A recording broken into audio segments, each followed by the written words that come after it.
There is a universal truth. If you sow beans, you will reap beans. If you sow beans, you will reap beans. Strangely enough, that's not all. Strangely enough, there is no law stating that the world is always the same, which is a pity. From childhood, her mother explained to her how the world works, that there were countless events between the birth and death of all things. There are always exceptions, that's true, and they can make you wonder, can this really happen? One exception can make you doubt yourself. The main character did not know why it was her. The girl remembered her childhood and its beginning very well. She was born with ram's horns, but that was normal. The problem existed, but it was different. It was that the child's parents were lions. The woman always asked herself why she was different. Even as a little girl, she thought about it. The carriage raced down the road, and the brunette just thought about how she didn't want to go to school. The boy with light hair said goodbye to his sister and smiled before leaving for school. Only ancestry mattered. In the heroine's family, everyone married a lion and gave birth to another lion. The girl did not understand why she was the only one left out and why they had played such a cruel joke on her. There is diversity among animals in the world, and there is also diversity among people. They all look different. It is known that appearance was determined by what was passed down from generation to generation. Blood was what was called ancestry, and to preserve it, respected people united. The main character was born with the pedigree of a sheep, which could not have happened to someone from a family of lions. The girl attended a school for predators, but there were no others like her there, and her appearance caused quite a stir. Marital infidelity could not have happened. Something else simply happened. The heroine was lucky that her parents loved each other. Instead of hiding the child's birth and sending her to an orphanage, they surrounded her with love. Be that as it may, from the moment the baby was born, the couple began to study their family tree, and in the process, they found the reason. There was someone who had been erased from the family tree. A woman named Sophie, the heroine's great-grandmother. The child was told that she had horns on her head because of her relative, but her father promised that their love flowed through Lucy's veins. The blue-eyed girl understood and began to believe that even though she looked like a sheep on the outside, she had the heart of a lion on the inside. Although the girl understood everything, her brother, who was born when she was 4, changed everything. The boy was a lion, and part of Lucy was like her family, but she herself was like a stranger. The little girl was afraid to live like this. She began to understand that she was too different, no matter how hard she tried. Sometimes the lady wanted to be at least a little bit like everyone else, but nothing changed, alas. The brunette had to live as usual, only she had salad on her plate, which made her feel even lonelier. In general, appearance is not really important, but when people saw the surname Leopard, they tried to get closer. No one was to blame for the fact that a sheep was born into a family of lions, but there was not a single soul around her to understand how lonely she was. The blue-eyed girl thought more and more. She wanted to know if there was something better somewhere else outside of school. Someone could fill the lady's loneliness, but she didn't know how to fill it. The little girl wanted to learn more someday, and she did not lose hope. In class, the beauty couldn't concentrate while the teacher was talking. The brunette remembered something important. She had a social event to attend. The sheep looked down sadly. She was worried. Lucy didn't want to go. Her parents had asked her to. Blood communities called Pride or Circle usually met under the auspices of a common goal. Many believed that the hall became a place of exchange to learn about everyone's ancestry, but these were just excuses. The heroine noticed that there were never any herbivores near her. The hall was filled with predators. The woman did not understand what their goal was. It could have been either establishing political ties or forming marital alliances. There were different cases, sometimes rulers of families with similar status, but different pedigrees got married. But of course this did not apply to Lucy. The girl could not do anything about it because she looked like a sheep, and it was difficult for her to find a partner. The brunette did not understand what would happen to her if the child she gave birth to also looked like her. At a social evening, the lady laughed and talked for a few minutes, then calmly left to fold origami. The little girl folded beautiful dogs. It was her peculiar hobby, like a herbivorous, calm sheep. She heard the balcony door creak, and the woman was distracted. She looked up, not understanding who was there. A guy came in, his light hair and eyes mesmerizing, his ears on his head moving slightly. Coming closer, the man smiled and said hello, and the heroine backed slightly toward the railing. The blonde wanted to introduce himself, but he was interrupted when the blue-eyed woman asked what was going on, apparently realizing he had wandered into the wrong place. The sheep assumed that she was looking at a dog. Her palm nervously clenched into a fist, crushing the small figure. The stranger didn't understand and asked again, but the sheep continued, reminding him that she had arrived first and that he should leave. The boy took the request literally, returning, closing the door and coming back to her. The boy's ears began to move slightly as if he were happy, while the woman looked at him incredulously. The girl silently looked at the child, perhaps because his eyes reflected the moonlight, shining bright silver. The brunette turned away, blaming herself for thinking such things. The man had no intention of leaving. Smiling even more, he asked what the little girl was doing alone on the balcony. The stranger suggested that Leopard had gotten lost. She shook her head. They asked her about her family and where they were. The little girl said she didn't know, and the woman knew that the boy had probably also come to look at her relatives. The boy was asked his name, and he nodded and introduced himself. Roman. He looked as if he wanted to continue talking. The little girl immediately began to wonder what kind of family he came from and what his last name was. They had met without any introduction. The girl realized that the young man was not revealing his family at an official social gathering, which was very strange. The blue-eyed girl began to speak, but faltered, unsure whether she should mention her family background. The woman assumed that the young man really knew nothing. She remembered how other people reacted to her. Usually, strangers either began to stare at the beauty in surprise or pity her.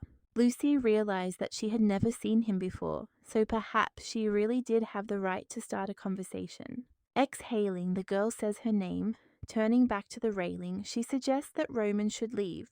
There is a long silence, and the heroine feels that she wants to turn back. It is strange that the man does not leave.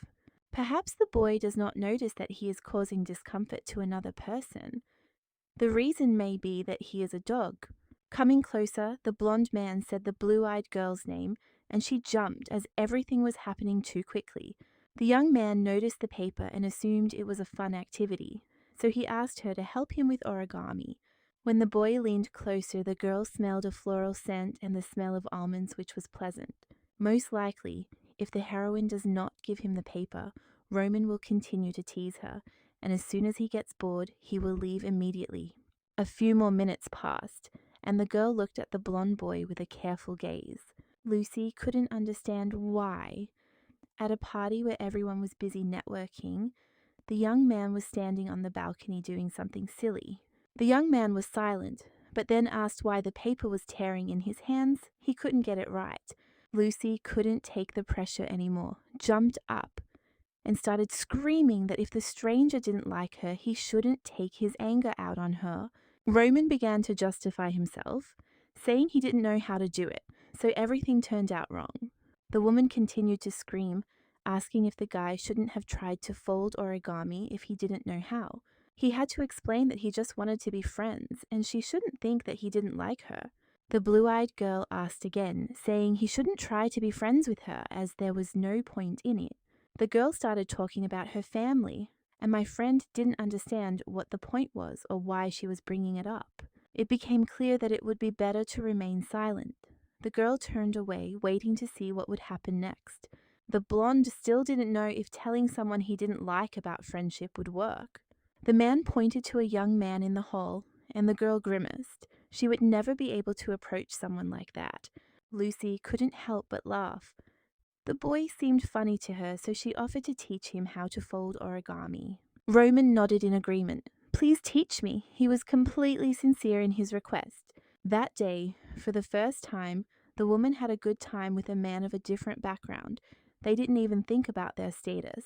The boys' situations were similar. but for some reason, Roman still decided to lie. There was no answer. The girl felt elated. She didn't eat anything that evening, but she didn't feel anxious about being hungry. Lying in bed, the lady wondered why she had reacted so violently when she found out that Roman wanted to be friends with her. Come to think of it, this was the first time she had been with someone at a party and felt a sense of freedom.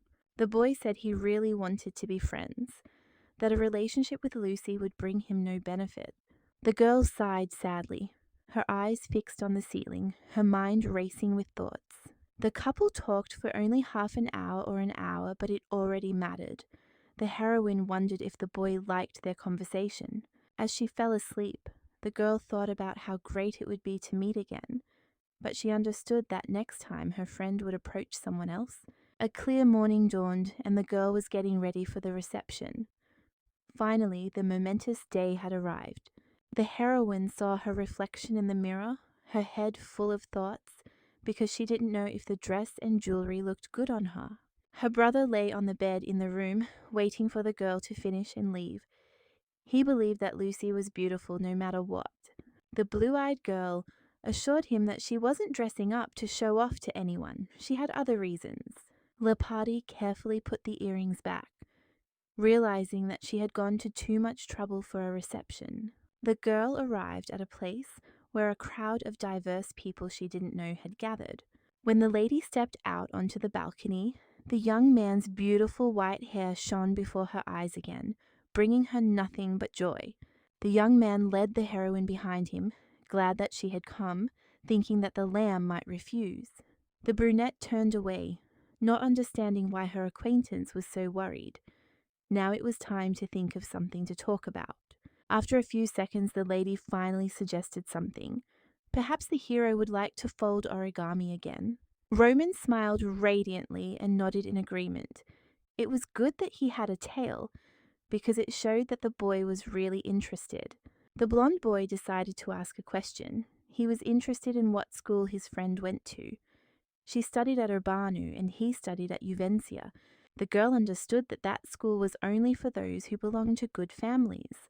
People from such families strive to shine in society, but for some reason the lamb had never met Roman before. When the aristocracy collapsed, the girl heard that many of those who had recently been educated were from the dog family. Perhaps the boy's family belonged to the new aristocracy, and such people were usually expelled. Barushka decided to distract herself a little, and Lucy carefully showed her how to fold origami. When the man was distracted, the lady continued.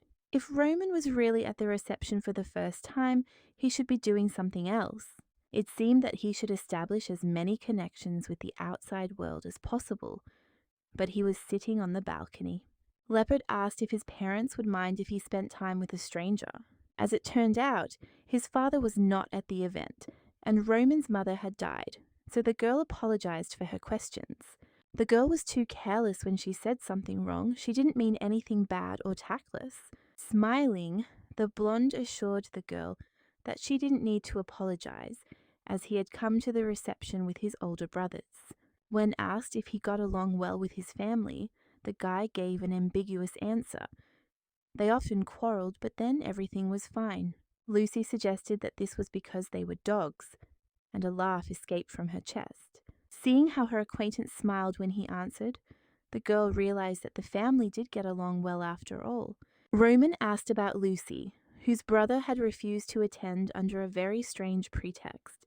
The girl herself would also like to stay at home, but she understood perfectly well that if she did, her parents would be upset. Exhaling, the boy said that it was a relief, but the girl did not immediately understand what he meant. It was foreign to her. Whatever the purpose of the lamb's visit, it was at the reception that the two met. It was fate. For some reason, the conversation turned to Louis. The lady couldn't say much, but she thought they had a good relationship. For the boy, what she said was fantastic. His brothers fight when they are bored. The blue-eyed girl wanted to make 2 dogs out of paper, but she didn't have any sheets left, so an idea popped into her head. The heroine wanted to try something new. She had read that if you stroke a dog on the head, all your stress will disappear. The boy asked again, puzzled, clearly not expecting anything like this, but agreeing to listen. Barashka was already beginning to doubt that anything would work and that her hairstyle would be completely ruined. The lady was already ready to give up on the idea when she was stopped. Roman explained that everything really worked as it should. Bowing his head, the hero asked her to stroke his hair, and the girl froze as soon as she touched it. The young man began to make sounds of pleasure, and the lady was sure that he must have friends and was not an outcast. Time passed, and the hero asked if they could meet again, receiving an ambiguous answer. The girl smiled slightly, and it was completely unknown when the next social gathering would take place. Everyone knows that events are not held on a strictly fixed date. Each time the guests receive a letter. The boy was disappointed. He realized that they would not meet. Everything changed quickly, and Lucy said she would come anyway. Of course, the blue-eyed girl couldn't make a promise, but she wanted to spend time together again. The girl realized too late that they should have at least exchanged contact details. Presumably, they became close friends, and the lamb thinks that they can meet not only at receptions. Lucy was unsure of herself. Her friend could get into trouble for associating with someone like her. In the evening, the young lady told her parents that she had made her first friend, and they asked her questions. The girl had never had anyone close to her because she was a little confused and had many questions in her head. The more time passed, the more the lady realized how confusing everything was. Roman didn't even tell her his last name. Obviously, the guy didn't even care about anything unimportant, which made him seem more special than the rest. The beauty was happy to be around such a person. She hoped for more interaction. Her wishes were heard, and the young people met again very soon because, as luck would have it, more events than usual were planned. The end of the year had not yet come, but for some reason, charity receptions were held every week. The girl was so happy. There were rumors that the Baskervilles family was behind the organization, and they were good people. Their family crest depicts a white-crowned wolf, and they were always up to something. The family is known for quickly getting back on its feet after the war and becoming the founder of a leading corporation. Blondie explained that this was not the case, that they were involved in charity work, which is what it is called. Barashka laughed. Roman seemed naive to her. She changed the subject, saying again that she was happy to see him. After several meetings between them, a tacit agreement naturally arose. Upon entering the banquet hall, the couple always greeted each other with their eyes, then, avoiding eye contact, looked for a secluded place. The girl thought for a moment and decided that the balcony was too open, so she suggested going inside. She didn't even consider the banquet hall. The beauty spoke of more secluded rooms. The girl led her friend to a room where she announced that she had found shiny paper for their origami. The boy always took the folded figures with him, and the lady brought him not only paper but also food. The young man was always worried. Even then, he understood that it wasn't very nice to eat meat right in front of a herbivore. The little girl waved her hand dismissively. She never saw anything wrong with it. There was no need to worry. Lucy had long been accustomed to it. Obviously, the differences from her family had, in a sense, worked in her favor, making it easier for her to adapt to difficulties and differences. Her parents' food was different from what the girl was given, and almost all the participants in the events were also predators. No one would make sacrifices for Leopard Jr., and she had long been accustomed to this attitude. The man spoke up, saying that the heroine had to learn to behave differently and not adapt to anyone. For the lamb, demanding that her family adapt to her lifestyle was a horror. At that time, the lady thought it would be easier to have a different pedigree. As a child, she wanted to believe that she was adopted. In any case, the child did not realize what reality was, so she allowed herself to believe her parents. The heroine was very lonely. It seemed that she had no one to talk to. As a child, Lucy thought that everything was bad and that if her family ended up on a desert island, she would be the first to be eaten. The blue-eyed girl noticed the blonde man's strange look. Obviously, she had started a conversation that was too serious. The man nodded and said something the heroine did not expect. He asked her to smile and move past the bad things. Roman took a bite of salad, chewed it with difficulty, and said it wasn't too bad. When the lady said most, she meant that even her friend couldn't eat like that for the rest of his life. Dogs are omnivorous, the man recalled a saying to illustrate his point. Roman said that even if he and Lucy ended up on the island, they would be able to get along just fine together. The little girl waved her hand dismissively. The party seemed to be coming to an end and they should return to the hall. Someone knocked on the door, and Mother Leopard appeared on the threshold, asking if her daughter was there. The beauty was frightened and backed away. They couldn't have expected anyone to notice their absence from the hall. The carriage drove down the dark street. Silence hung inside. The girl's parents looked worried. When the woman entered the room, Lucy immediately tried to justify herself, explaining that her friend was with her. The brunette quickly ushered the blonde out, reminding him that his brothers were probably waiting for him. Leopardi realized that the child was from the Baskerville family, and in the carriage, she decided to strike up a conversation after all. The little girl sincerely hoped that her mother would not think badly of Roman because of the situation. For the first time in 15 years, the lady had an attentive friend who was also kind. Despite her daughter's feelings, she was told that, no matter what, they were alone in a room together, and it didn't look good from the outside. The blonde wanted to say the young man's surname, but she was interrupted. She didn't think about what others would think. If they wanted to say something to her, she wouldn't listen. Lucy was dating Roman, not his parents. The young man approached her first, without paying attention to her appearance, and she liked him very much. The couple exchanged glances. The father nodded. It seemed they understood that it didn't matter to friends what kind of families they came from. Lucy's mother reminded her that this rule only applied to friends, nothing more. Lying on her bed, the girl thought about how she knew nothing about Roman, not even his favorite food or hobbies. To the beauty, the young man seemed like a complete stranger. Perhaps she should have asked him a few questions. The blue-eyed girl didn't try to get to know him better, and now she regrets it. She thinks she is boring to others. The lady knows a little bit.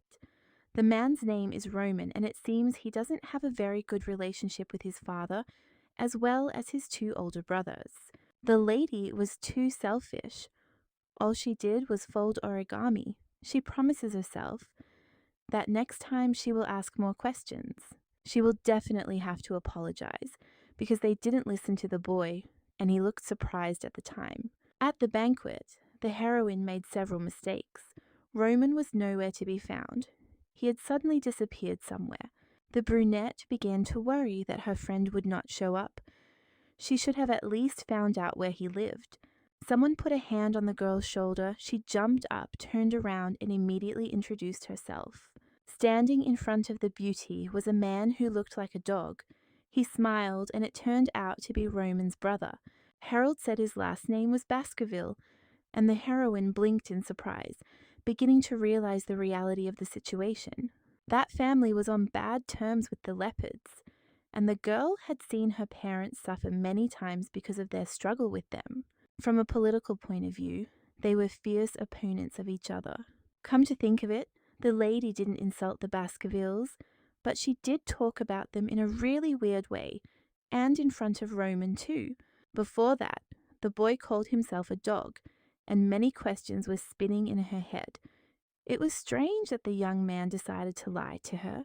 The blue-eyed woman realized that her parents also knew who their daughter's new friend belonged to, which is why they behaved that way. The woman began to feel angry. The wolf's offspring had betrayed her, and she had trusted him. Of course, the point is not that the young man did not tell her anything, but that he decided to lie instead. The lady doesn't understand who the person she has trusted all this time really is, and she feels disappointed. The girl told her new friend something she had never told anyone else, and the realization really hurts her. Harold asks if Lucy had measles. Roman caught the disease somewhere, which is why he is staying at home. This is strange for the blonde man, because their family always takes every precaution. The girl began to worry. Looking into his eyes, she asks if Roman is really that sick, but it turns out he is on the mend. The man suggests visiting his brother, as Lucy may have a strong immune system. She had never visited her friends before, so this was something completely new to her, The heroine couldn't believe it when she heard that Roman missed her very much, and the fact that she had been invited by the Baskervilles was extremely embarrassing. Harold approached the beauty's parents to ask them to let Lucy go, explaining that there was nothing to worry about. The couple exchanged glances, looking a little sad as they still had some internal doubts. The girl asked if she could go, saying she really wanted to see Roman and that the most important thing was that the boy missed her. Even if the relationship between the families was not the best, it still meant something. Her father nodded. Friends are very important, but it's better to come home early and not stay out late. The heroine remembered the story of the Baskervilles. She had been told about it before. When the head of the family's wife died, the grief-stricken man went to live in seclusion for 10 years. The eldest son runs the family business, and Harold is the second eldest and is responsible for the household. The heroine had heard that the younger brother had not been introduced to society, and she had not known him personally before. It seemed that the young man was younger than Lucy, which is why he had introduced himself so late, but she could not even imagine that this person was Roman. Of course, Ligeia didn't want to offend anyone, but her new friend really was a complete dog. The heroine still had many questions, and she kept thinking about why she had been deceived and whether there was a reason for it. Realizing too late, the girl understood that she was going to the Baskerville estate empty-handed. Harold laughed, assuring her that everything was fine. Nothing would happen if she didn't bring anything material.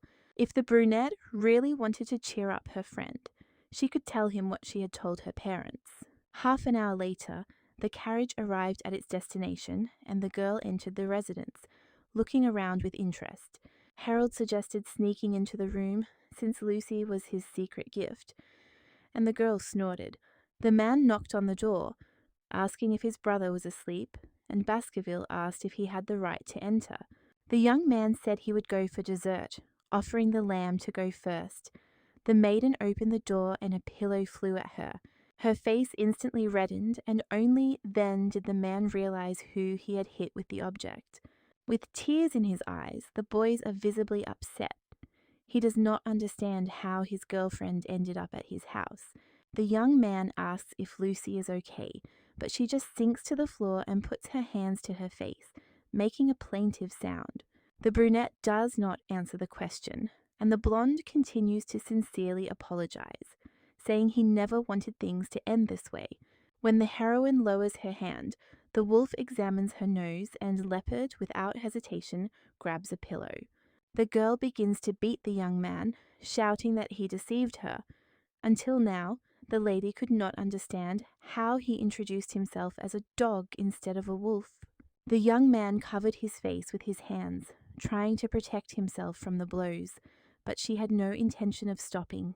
Until the very end, the hero asks her to listen to him, explaining that he had his reasons for not being honest. Roman's brothers entered the room, dessert in hand, and froze with surprised expressions on their faces. The girl realizes how it looks from the outside. At that moment, she meets Alexander Baskerville. It's an unfortunate moment. The blue-eyed girl was frightened, hoping that her actions would not provoke a fight between the families. Harold came closer, asking why the lady had stopped. He thought it would be better to strike another blow, but harder. Roman shouted, asking why he had brought Lucy, but his brother seemed not to hear him, continuing to encourage the lamb. Wolf takes Alexander with him. They brought dessert, so they are going to leave, simply so as not to disturb anyone else. The girl is determined, and the guy plaintively reminds her that he is a patient and needs peace and quiet. Calming down a little, the beauty asks the same question again, interested in the reason for the lie. Roman almost cried, asking why they called him by his last name. He didn't like it. The girl stood up. She could clearly hear the howling of wolves, which once again confirmed the child's origins. The lady couldn't stop thinking about how she had disgraced herself in front of Roman's brothers and hadn't even apologized. As a member of the Leopard family, she admits that she behaved quite rudely, and that was wrong. The sounds of sobbing began to annoy her. The young man had done nothing good. It was Lucy who should be crying. In order not to upset the young man any further, Leopardi asks him to come over and sit down at the table. Sitting down carefully, the blonde boy, avoiding eye contact, asks if they hate him. The lady suggests that it's because he's ugly. Hearing this, the blonde man began to cry even harder than before. He couldn't calm down, and his howling grew even louder. The brunette couldn't tell if the man was crying like a dog or a wolf or something in between, so she had to come closer and try to calm him down. The girl had also had measles when she was 7, but she was actually joking because she didn't think her friend was ugly. In any case, it would be better for the guy not to hide his face when they talk. She had to ask if her friend hated wolves. Roman seriously thought that they were angry with him because of his origins. The blue-eyed girl didn't understand why they had said something like that to her. She just didn't want them to hide anything from her. On that balcony, the lady shared all her experiences. They wanted to mock her when they deceived her. Now the heroine thinks that they spoke to her out of pity or because of her unusual appearance. Everything is real. Roman stood up and assured her that this was not the case, that he had his reasons, and they were very different from what had been said. The blonde stumbles when he tries to explain himself. The relationship between the families is not very good. The man wanted to look good in the eyes of the one he liked, but wolves and sheep are usually incompatible. The heroine couldn't hold back her laughter. She said she didn't feel any difference between them. No matter who Roman was, the lady wouldn't have said anything. He chose the dog because they are more friendly. In fact, Baskerville has no idea why he did that, but it was only once. He deserves forgiveness. The girl reached out to touch her friend's head, but he asked her not to, because he was not thinking clearly due to his illness. It seems as if what is happening is some kind of dream. Lucy couldn't be in his house, in his room.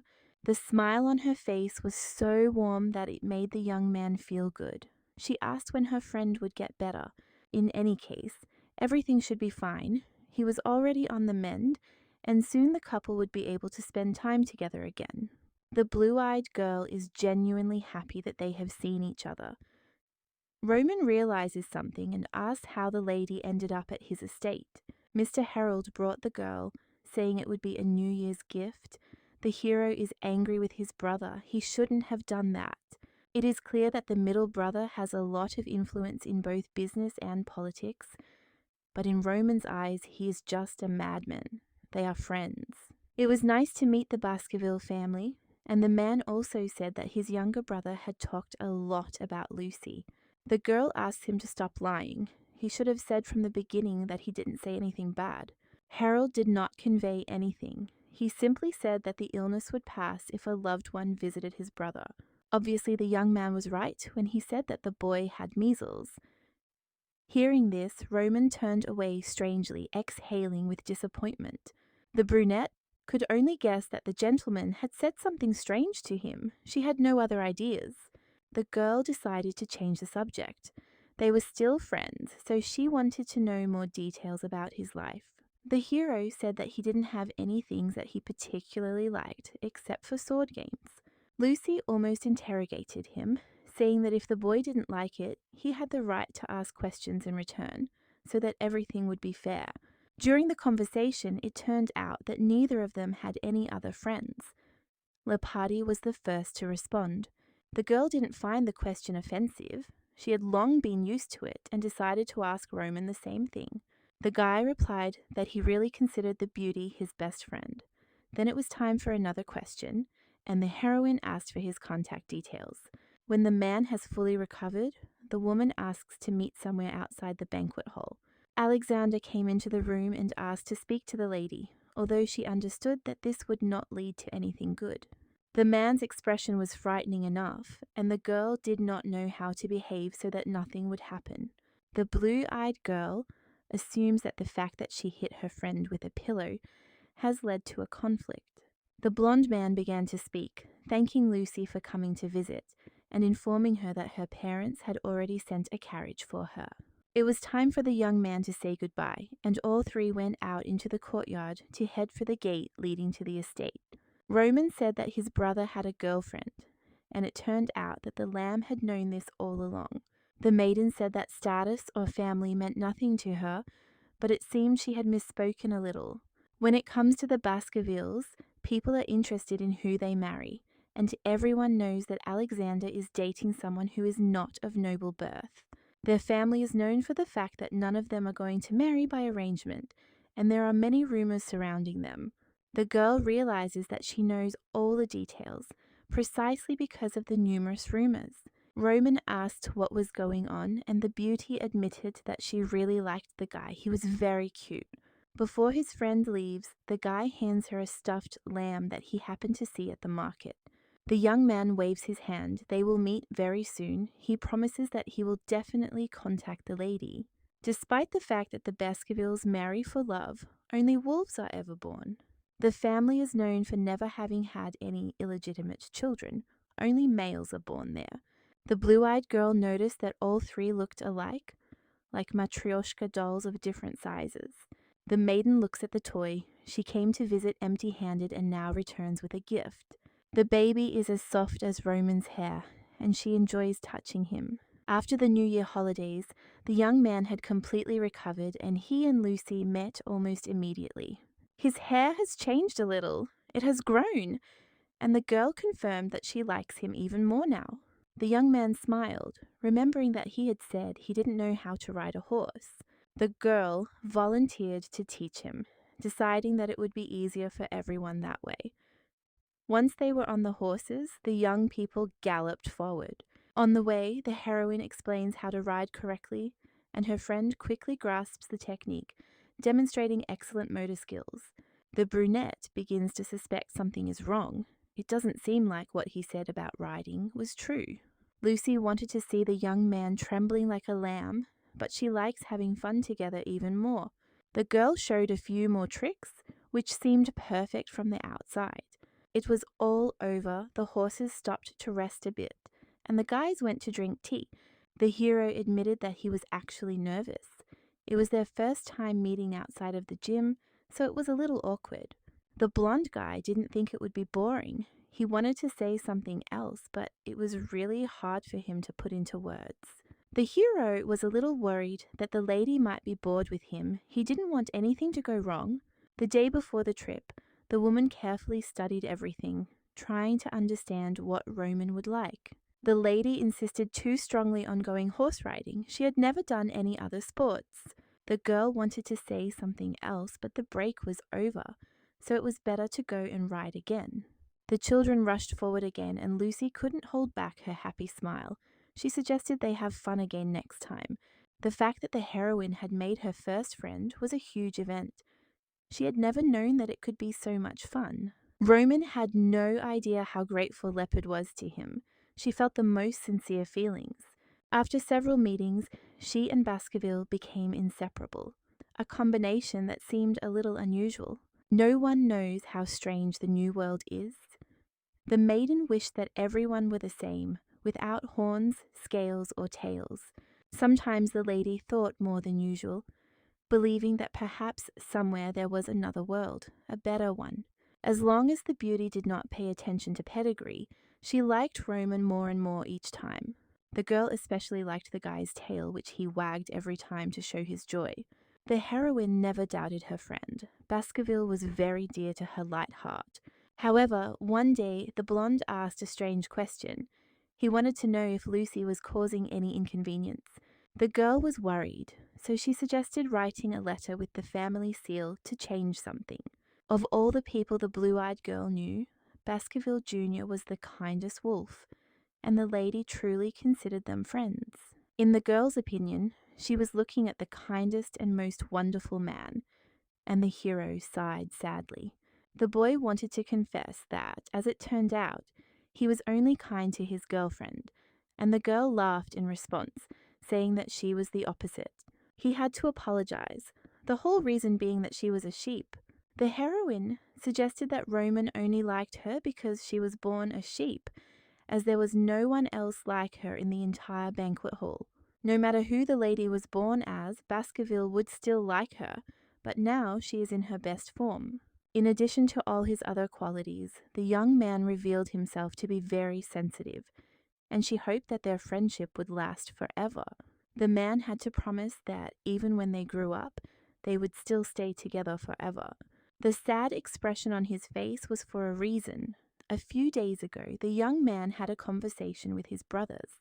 Baskerville asked him to admit that what had happened was considered a family disgrace. Roman had turned 16, and all he did was fold origami and ride at the racetrack. Harold remembers well how, before the date, the young man had been riding horses all night long so as not to look completely foolish. His brother didn't tell anyone, thinking it would be better to hide from everyone else. Roman shouldn't be so careless. Lucy knows that he is in love with her, but she continues to ignore him. The young man did not think that all this was connected. He was just trying to give some sensible advice. Unable to take it anymore, the main character asks them to be quiet, but of course they don't listen to him. His words are only meant to make his brother finally take off his rose-colored glasses. If the boy continues to play these games with love, he will end up walking around like a dog that has been abandoned by its owner. For some reason, Alexander remembered that this reminded him of the day when Harold kicked Rohannes out, deciding to get rid of him for good. His older brother asked him to calm down and think about something else. At least Lucy agreed to go on a date with Roman. She was nervous and came to visit him. The young man guessed that if Rohannes became the happiness of the Baskerville family, the youngest would jump out of the window with joy. Finally, the man couldn't take it anymore. He stood up and asked what his brother was hinting at. They love her. She just hasn't admitted it to herself yet. Harold meant that he wanted to get his beloved's consent, that he should ask for help, and take off his rose-colored glasses. Rohan did not like his friend. They often played together as children, which is why they developed a normal, friendly attachment. A fight almost broke out in the carriage. Baskerville tried to achieve something with his words, but it did not have the desired effect. Alexander continued knitting his scarf, paying no attention. Roman sighed, and the boys started fighting again like street dogs. The young man was fed up with being Baskerville and a wolf. If he had been given a choice, he would never have chosen his family. He didn't like any of it. Wolves live in packs and spend their entire lives with only one partner, and there were hereditary diseases in the family. Everyone in the family had dark eyes and bright ears, weaker hearts than others, or less time to rest at night. The most terrible thing is on a mental level, a psychologically fatal flaw, nothing less than unbearable lovesickness. Life is long, but it is permissible to love only one person. There are many variables in the world, but this does not change the life of the Baskervilles. As a child, the boy was told that he would understand why loving one person is a weakness as soon as he grew up a little. No one in the world is like their family. The world is full of people who do not value love and only use it for their own purposes. Sometimes it is difficult for them because not everyone has the same desires as the Baskervilles, and it is sad to think about this. Roman will have to do many things before he becomes attractive in the eyes of everyone else, and it will take a long time. The young man should be more careful with his infatuations. Human feelings change very quickly. Harold, upon hearing that love is a weakness of their kind, froze in horror. In his opinion, it was a real curse. Even if one of them went through a lot of difficulties and made someone fall in love with them, it still wouldn't be a happy ending. Roman should enjoy the life he has while he has not yet truly loved anyone. The reason the boy's father was never home was because of him. After his birth, his mother's health had deteriorated significantly. The boy had long understood why his father hated him, and he was sorry that things had turned out that way. The hero continued to wonder what this love was and why it had such an effect on people. He wanted to understand. That same year, his mother passed away. Her body could not withstand the strain, and the head of the family locked himself in the winter cottage.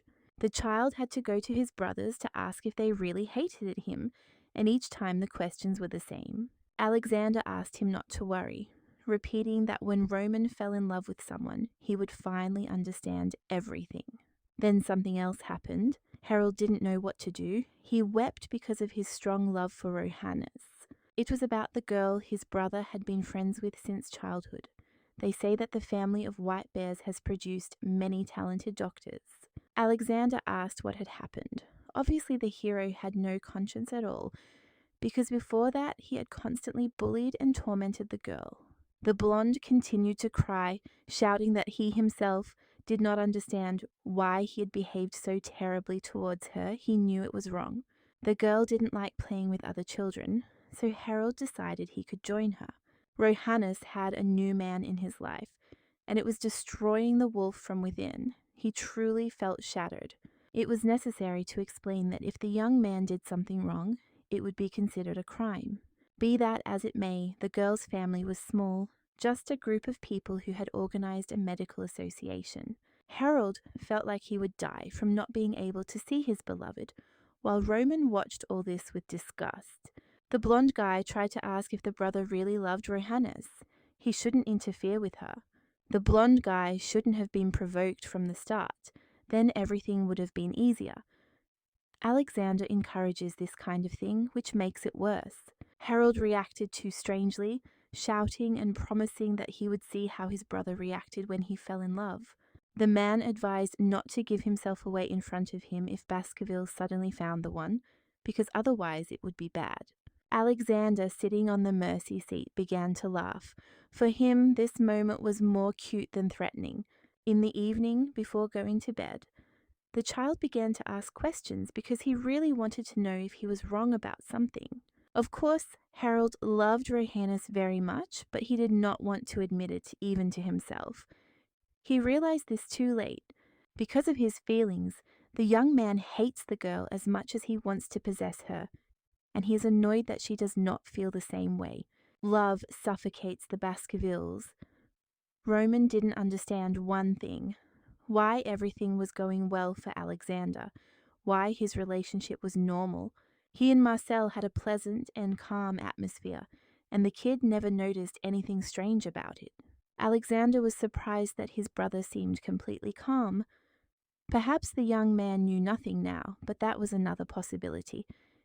He would understand everything in time.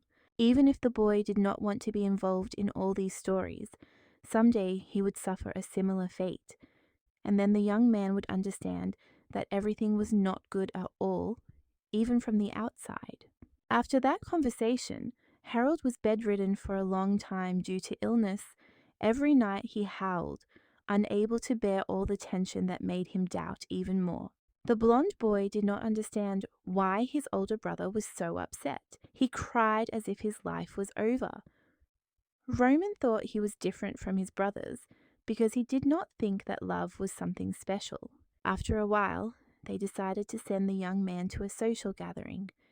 Even though he didn't want to, they explained to him that sooner or later he would have to get used to society. But for some reason, all they heard from him were refusals. Harold didn't understand where the problem came from. His brother just needed to go there and back, and if someone asked him to dance, he could go home afterwards. The blonde grimaced when he was given even more advice. He admitted to himself that he really hated such things, but in any case there was no choice. Ironically, in a place that the guy thought he hated from the very beginning, he met someone new. A girl who was completely unknown to him on the one hand, but beautiful on the other. Love blossomed in his heart quite by accident. The hero himself did not have time to realize it. She appeared before him in a very sweet and attractive guise. That day, the young man understood the meaning of the word his brothers had always talked about. It was a feeling as if bells were ringing. The young man repeatedly received letters from girls who were in love with him. One of them blushed and couldn't look him in the eye, which prompted him to ask his family about it. For some reason, the hero was not sure if he would be able to understand when love came. He was worried that he would confuse his feelings with ordinary sympathy. Alexander explained in detail that if Roman was unable to find a normal explanation for his feelings, then it could not be love, as the Baskervilles never confused infatuation with friendship. At the banquet, the hero realized that there was no ambiguity at all. He looked at the brunette at the end of the hall with loving eyes. The boy asked Harold about the girl with horns. The girl turned out to be a mutant from the lion pride, from the leopard family, so there was definitely something wrong with her. The young man asked to be introduced to the lady, saying that he really wanted to meet her because she was like an angel, so pleasant and bright. The hero continued to insist, while Harold shouted that it was impossible.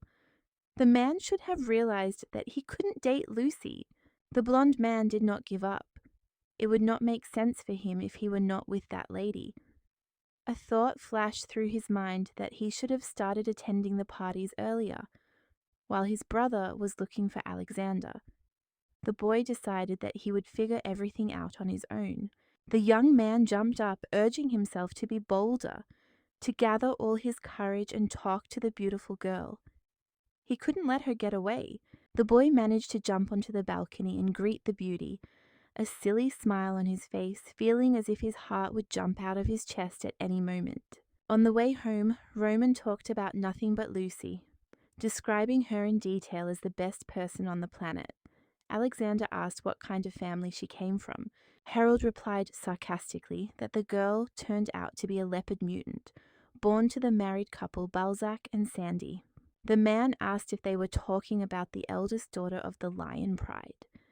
It would be great if it wasn't her, but in the end it was her after all.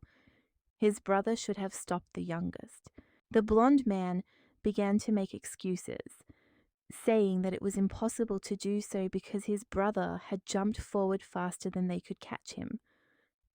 Baskerville is difficult to stop, especially when it comes to love.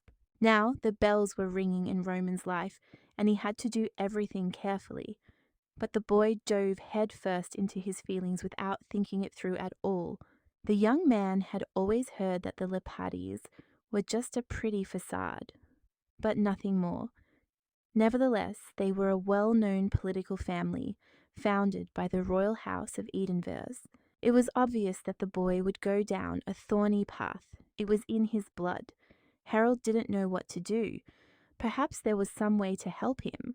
Alexander nodded. At the very least, they could prevent a war from breaking out between the families. The dialogue would be difficult, but it had to be done right so as not to be sentenced to life imprisonment. The Baskervilles were not sure they could please Leopardi. They considered their political opponents to be nothing more than empty spaces. Even if the aristocracy and monarchy became merely nominal, class would remain unchanged forever. A political marriage is the only way out, but they do not want to become related, even if Lucy is a sheep. It is unclear how Leopardi came to have a hybrid child, but there is a legend that another lamb was once born into their pure bloodline. The eldest son of the Archduke, the Emperor's younger brother, fell in love with a sheep and gave up hope of finding someone better. She was perfect for him. In the end, the woman was never able to become part of the pride, but her children were accepted into it. They were all lions too, so there was no problem with that. If it hadn't been wartime, this would have been impossible. When Lucy was born, this family love story attracted a lot of attention. It all depends on the public. They love something interesting. After the birth of the lamb, marriages outside the pride were completely blocked. The romance didn't last. He decided to ask why the conversation turned to the lamb. Harold advises to open your eyes wider. Nothing can be done if that is the reality. In any case, it is unlikely that any family would want to tie themselves to Lucy, because no one would want another leopard to be born. Alexander still suggests trying to make an offer, but he is not at all sure that if something goes wrong, it will be seen as giving away his daughter for the benefit of the family. The two argue. Someone should have stopped Roman. The boy himself is tired of all these thoughts aloud. He wants them to finally leave him alone. The older brother turns to his younger brother again, saying that they need to understand what kind of person Lucy is, what qualities she has, and how that can help them. The blonde man thought for a moment, and an image of a woman smiling at him popped into his head. She was a very, very pretty girl, and she had always been that way. It was clear that the solution to the problem was not obvious. Baskerville Sr. planned to figure it out later. He realized that it would be impossible to do so in a single day. Roman spoke up, saying that he understood everything and would figure it out himself. The two of them should try not to interfere in this matter. Alexander nodded. The boy would do as he saw fit. Harold still tried to speak, but he was silenced. The youngest is still treated like a child, but he hopes that things will change over time. In any case, Lucy was really sweet. They said that love was cruel to the Baskervilles, but that wasn't true, because in reality it was gentle. The young man was still unsure whether a wolf could really love a sheep, which raised more and more questions for him, but he wanted to hope for the best outcome. The guys went hunting, as this is how they relieve stress. If they stay in the city all the time, they could go completely mad, and at this rate, nothing would work out. It would have been great if their father had joined them too. Roman was disappointed, but he should stop being so sensitive about the subject of family. The next prey was an elk.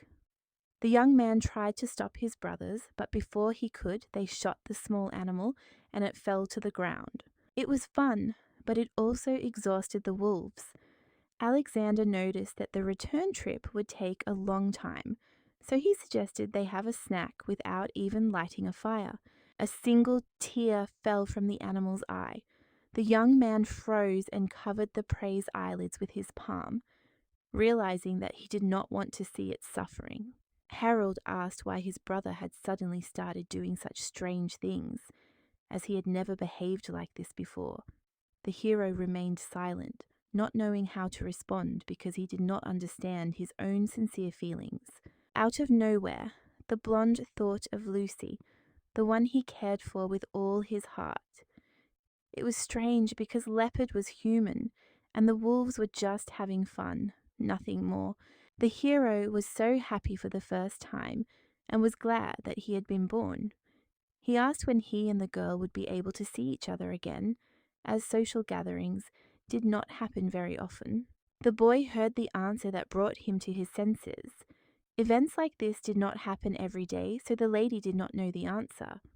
On the way home, Harold noticed that Roman was getting worse and worse. Well, when asked what the couple usually does, Roman smiled dreamily. They fold origami, which he considers the most ideal option. Alexander laughed, saying that it was, on the contrary, a lovely activity. Harold was angry. They had to find something else to do while he was trying his hardest to get the attention of the Leparier couple. The boy asked the elder Baskerville to organize an event in a week, and he nodded. Since his brother had fallen in love, no one was going to interfere. But despite this, Roman would still have to put in as much effort as he did with the other wolf. The young man disconnected from reality. His family almost got into another fight. All he could think about was the events that would be organized in the future. Everything would be organized just for Lucy. At the reception, the girl noticed that, by a happy coincidence, there were quite a few opportunities to see each other this month, and the heroine liked this arrangement. The wolf was glad that his girlfriend liked what was happening, and he continued to organize more and more events that helped them grow closer. Harold was furious. His brother continued to play childish games, while the family organized dozens of charity parties. Instead of giving a normal answer agreeing to exchange contact information with Lucy, the wolf announced that he was going to become a vegan, surely for a reason. Alexander tried to clarify that their pride was not herbivorous, and that the youngest was still growing up. Surely Leopard had said something to him. Turning away, the blonde shook his head. Harold waved his arms and asked why they were making him out to be an outcast who bullied the youngest. Roman lay on the bed, staring at one spot. After all, he was a predator and was afraid that the lamb was afraid of him. He sincerely hoped that despite everything, they would be more than friends in the future. The young man took the beautiful origami that his girlfriend had given him in his hand. Sometimes the lady reminds him of a sugar cookie, and he is afraid that his wolf instincts might cause her pain. The girl resembles a deer that the man hunted. A voice, unfamiliar yet familiar, whispers in his head that the hero loves the beauty so much that he is willing to do anything to get her. The young man's heart melts at the mere thought of her, but Lucy's heart is completely calm. This is wrong, The voice urges him to reveal his feelings to her, to possess her body and soul, her flesh and even her heart. The guy finds it harder to breathe. He doesn't understand how to control himself.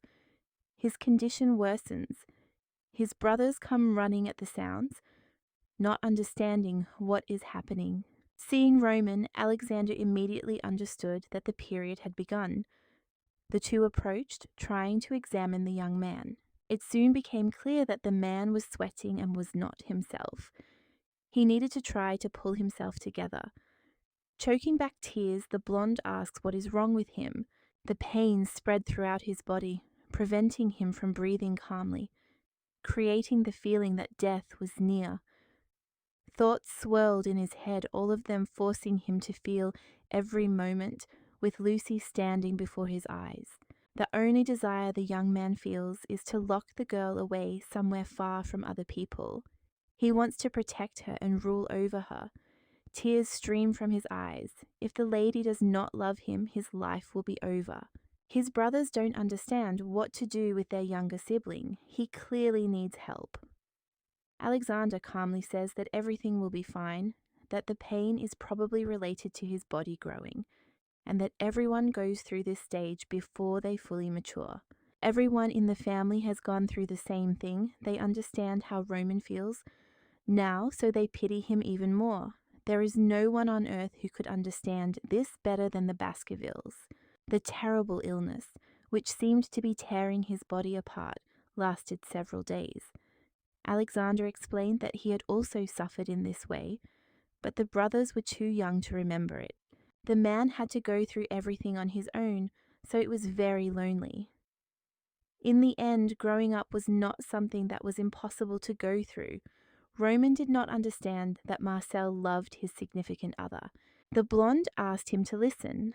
Sometimes he imagines that he has absolutely no idea what love is, that he has no idea who the person is who has always shown him the utmost love. Harold should know that someone else's love fades too quickly, almost before your eyes, and it is worth fearing that even the feelings Marcel has for Alexander, which he idolizes so much, may one day disappear. The young man does not know what to do if one day the lady says that she has found someone else and is leaving him.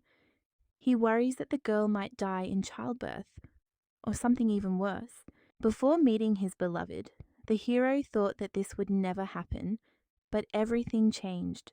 The Baskervilles are pathologically obsessed with those they designate as their true love, and people will always seem like fragile Christmas tree decorations to them.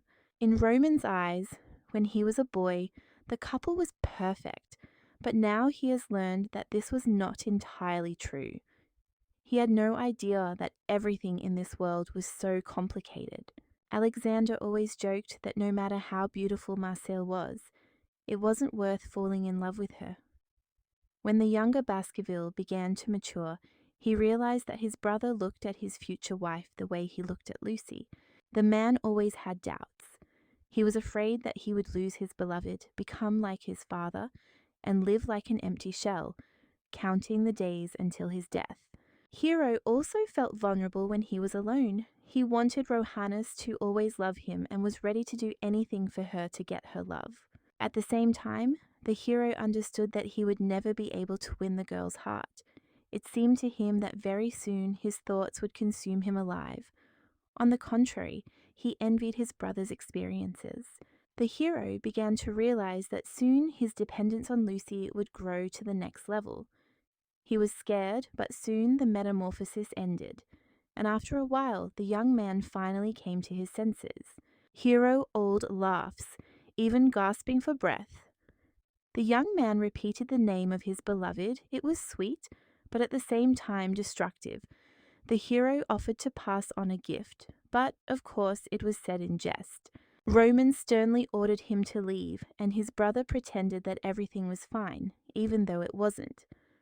The man was offered to invite Lucy to the Baskerville estate, but he refused. The blonde man recalled what had happened long ago. Their family had been cut off from political and economic proposals for marriage alliances for a long time because it was impossible to predict when true love would come. Still, the hero felt terrible. He thought it would pass him by, but that didn't happen. The situation was hopeless. It was all like a mental illness, and Lucy must not find out under any circumstances. The man wanted to change everything, but it was unrealistic. Nevertheless, he wanted to possess the girl. Most likely the lady would begin to fear him, and then even their friendly relationship would be destroyed. A day later, Baskerville visited Leopardi. It was only a brief visit, but the beauty's scent spread throughout the room, making him feel even better. Later, Harold came into the room and asked if his brother was grateful to him for bringing Lucy. The guy's mood was ruined because the blonde was hugging the mug his girlfriend had been drinking from, which was even stranger than expected. The man ordered the item to be returned, but received nothing. Baskerville couldn't stop thinking about Leopard, who had given him her contact details, so they now had the opportunity to see each other more often. In the morning, Harold informed Alexander that the youngest intended to buy another racetrack in addition to the one they already had. Instead of getting upset, the head of the family noted that they could simply give him their consent. It was not worth standing in the way of the true love that the hero felt. In a sense, Baskerville agreed, but he understood that if they continued in the same vein, they would completely ruin Roman, and it was frightening to imagine what would happen next. If the young man started dating Lucy, the family would go bankrupt, and the only positive thing in this story would be that the blonde would finally be even happier. Several more days passed, dragging on extremely slowly. Harold once again told Roman that he had warned him about the dangers of a relationship with Leopardi. The man noticed that his brother had big problems, that he would not be able to escape so easily now. Roman was angry. He saw his relative as a dog that wagged its tail whenever Rohanna said a word. The blonde man cannot simply remain heartbroken. It does not work that way, especially since he cannot marry just any woman. He will only be able to watch as Lucy finds happiness with someone else. Alexander, as usual, intervened at the right moment. Smiling, he asked if the middle one was talking about himself. The man began to shout, assuring him that his case was different, and that in any case, if no one in the family got married, they would all suffer the same fate. The young man showed his hand, displaying a wedding ring that sparkled in the light, and was immediately bombarded with silly questions. He had to explain that Marcel had made the first move, taking an important step. The blonde man smiled, pleased to understand what life awaited him. He and his future wife would marry next fall, as soon as she graduated from university. His brothers felt strange, even though the news was joyful. When the guys arrived at the estate, Harold asked furtively if Alexander would annoy the guy if he disappeared one day. It would be clear whose doing it was, because every time he saw him like that, he felt the urge to kill him. Roman looked skeptical.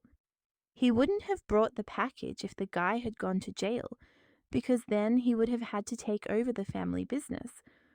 All because Harold doesn't get along with Rohannes at all. Hearing this, the blonde turns away. It seems that everything is fine with his brother.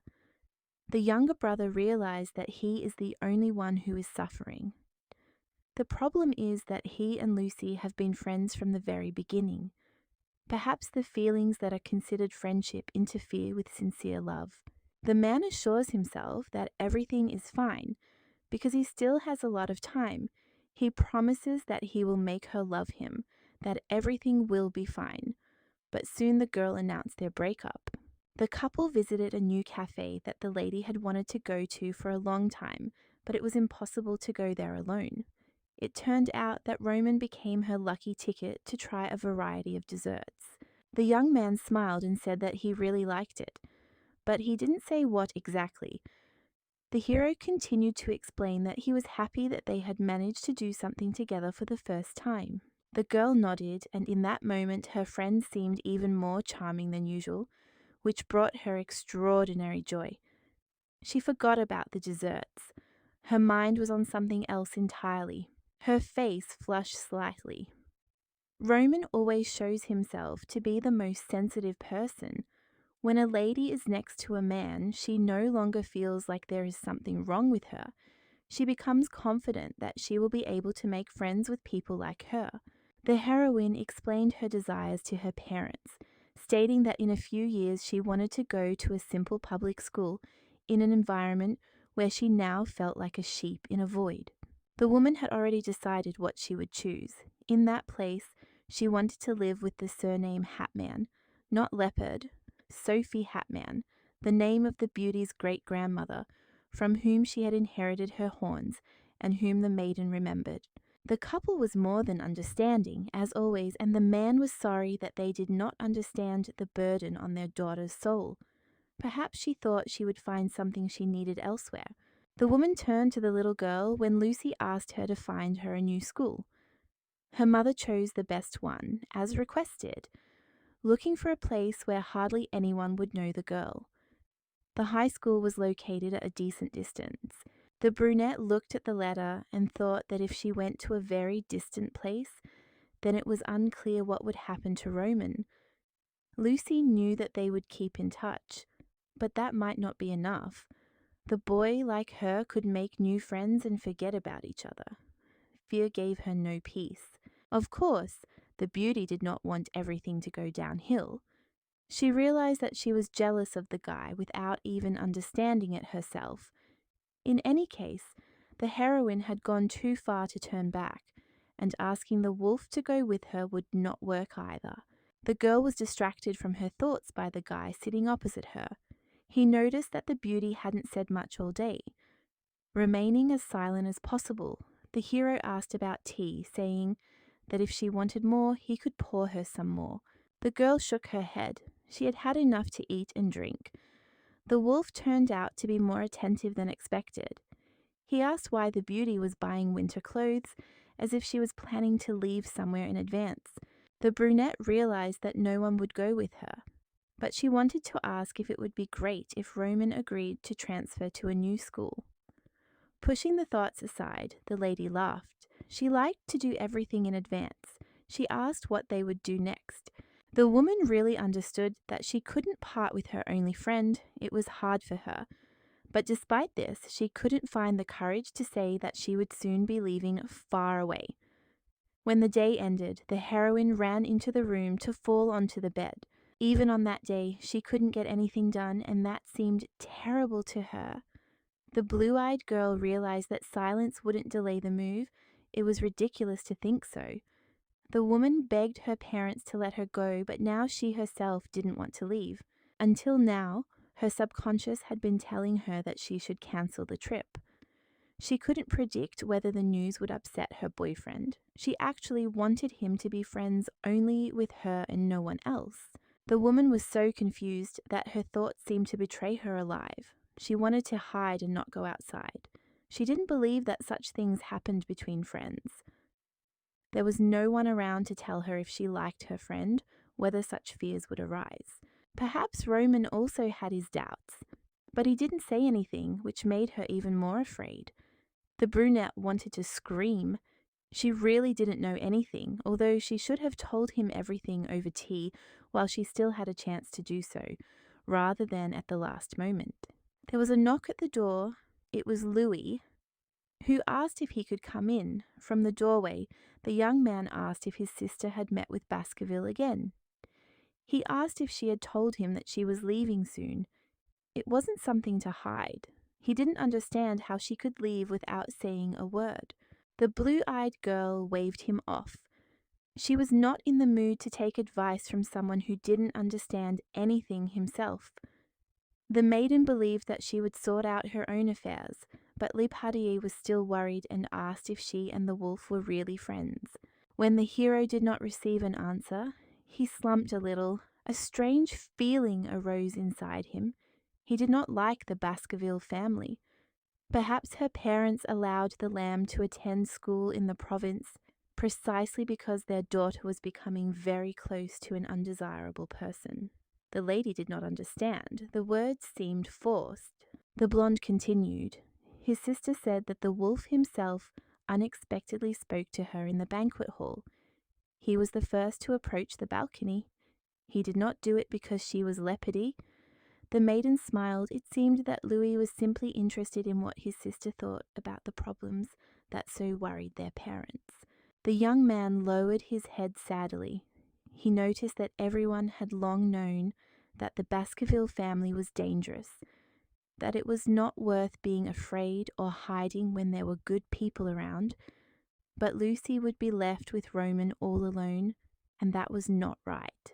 The heroine shook her head, amused by the absurdity of the situation they had accidentally found themselves in. The man was naive and kind, like a dog, and he certainly couldn't be dangerous. The blonde man looked at her maliciously. Everyone knew the rumors about the Baskervilles, and he was still not sure that the couple were really just friends and not dating. For her, the relationship could have consequences, and not the best ones. The girl asked again. In the end, no one ever knows how things will turn out.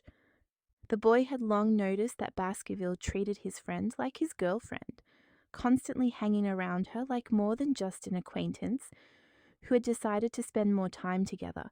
The blue-eyed woman didn't understand again. Her brother must have gone mad. He reminds her that the Wolf family is known for always taking whatever they want. They are particularly obsessed with romantic relationships, which ensure them a happy life. The woman never cared about rumors, so she was against the guy continuing to talk about it. Leopard was shocked by the answer. You can't remain blind to what's happening just because you trust your friend. That's not quite right. Not so long ago, complete chaos reigned in the Wolf clan. In order to get one lady, they burned entire provinces to the ground or betrayed their ruler. The family is ready to destroy everything for love. This is their final understanding. They see no other way out. The family tree is passed down by inheritance. It's not even up for discussion. Everyone knows it. Every generation says it's a mental illness. Moreover, everyone there is just a wolf, a predator, the most terrible kind. Louis did not want to doubt his sister's friend until the very end. He tried to convince himself that everything would be fine, but finally gave up. The two are very much like a couple in love. It is high time to draw a line so that the relationship remains purely friendly. Everyone in high society does nothing but discuss this problem. Lucy had to be prepared for the possibility that if Baskerville really fell in love with her, she would need to have some kind of plan, some kind of strategy. The woman listened but couldn't say anything in response. She felt uneasy. Finally, her thoughts came together and the brunette began to shout. Obviously, Leopardy is trying to say that her friend is crazy, and she herself is the one who knows nothing about it, although Roman is normal. Based on rumors, it is considered better to stay away from him. All this is too much pressure. Louis is worried because his sister is involved in the relationship, but he also tries to explain that he was thinking about something else. The wolf is Lucy's first friend. He is very important to her. No one knows as much about him as the lady does. The lion probably doesn't even know his own family. The woman lowers her head into her hands, unable to stop crying. Perhaps all this will lead to the young man soon believing the rumors spread about the lamb, even though they are not true. The blonde man began to worry. He declared even louder that he had simply explained it wrong, that in reality it was not so important. The man was truly worried about his sister, because she was so fragile and needed to be looked after more. Everything has reached a point of no return. The beauty lowers her voice and asks her brother to leave her room. She is going to sleep and does not want anyone to disturb her. The hero gets up and leaves. He does not understand the girl. Even if she changes her last name or moves to another place, she will still remain close to him. Silence hung in the room, the boy's words replaying in her head, stuck there too strongly. It all started because of the rumors about the Baskervilles. Because of them, Roman and Lucy look like a couple in the eyes of others. The maiden does not know if the young man faces this every time he makes a new friend. Now it was clear why the young man had hidden his surname and remained like someone from the dog family. It was very similar to how the girl had decided to leave, taking her great-grandmother's surname. In a sense, the lady felt sorry for the man. He deserved better treatment in society. Time passed, relentlessly rushing forward, and finally summer arrived. The school year came to an end and the heroine attended her last class, which made it clear that only open doors lay ahead. The teacher reminded them that if a person does not have the courage to lose everything, they will not achieve anything. He encouraged the students to live as if they all had the heart of a lion, ready to take the blow. The brunette approached the table in the auditorium, a certificate in her hands, her eyes sadly scanning the text. She was not sure if all her efforts could be confirmed by some piece of paper. Lucy still wasn't sure that she had tried hard enough to be outstanding. She had never approached anyone, afraid that they might hurt her. Perhaps it would be better for her to give up the idea of transferring to a public school and think about her future in a different direction. The woman did not understand what she would gain and what she would lose if she suddenly gave up her present. Later, the lady met Roman. She called him by his name simply to roll it off her tongue again. The guys came to the exhibition. The lady had heard that the place was popular, but it seemed that they had come anyway. The young man nodded, turning away. The lady thought again. Their outing really did resemble a date between two lovers. That's how it looked to others, and they couldn't be blamed for that. After all, it was all too complicated to understand. After the two had looked at the paintings, they decided to leave the gallery. The girl was holding a cup of tea in her hands. She thought for a long time before asking if the guy had someone he liked. She really seemed interested in this. Roman had been eating salad the whole time, but he was so surprised that he dropped his fork. The girl asked again if he was okay. He nodded, blushing slightly, but asked again because he hadn't quite heard what she had asked him. The heroine repeated her question again. The blonde man didn't understand why she was asking him this. He turned away slightly and began to get even more nervous. In his opinion, there was no such person who could appeal to him. The wolf asked if the lady had heard something like that from someone else. He was well aware of the rumors that constantly circulated in high society, but he still hoped that this was not the case. The lamb shook her head. No one had said anything, it was just thoughts in her head. The heroine smiled, trying to completely hide all her inner thoughts. Obviously, Roman had not yet found a girl he liked. The realization dawned on the beauty that this also meant that he was not even in love with his girlfriend.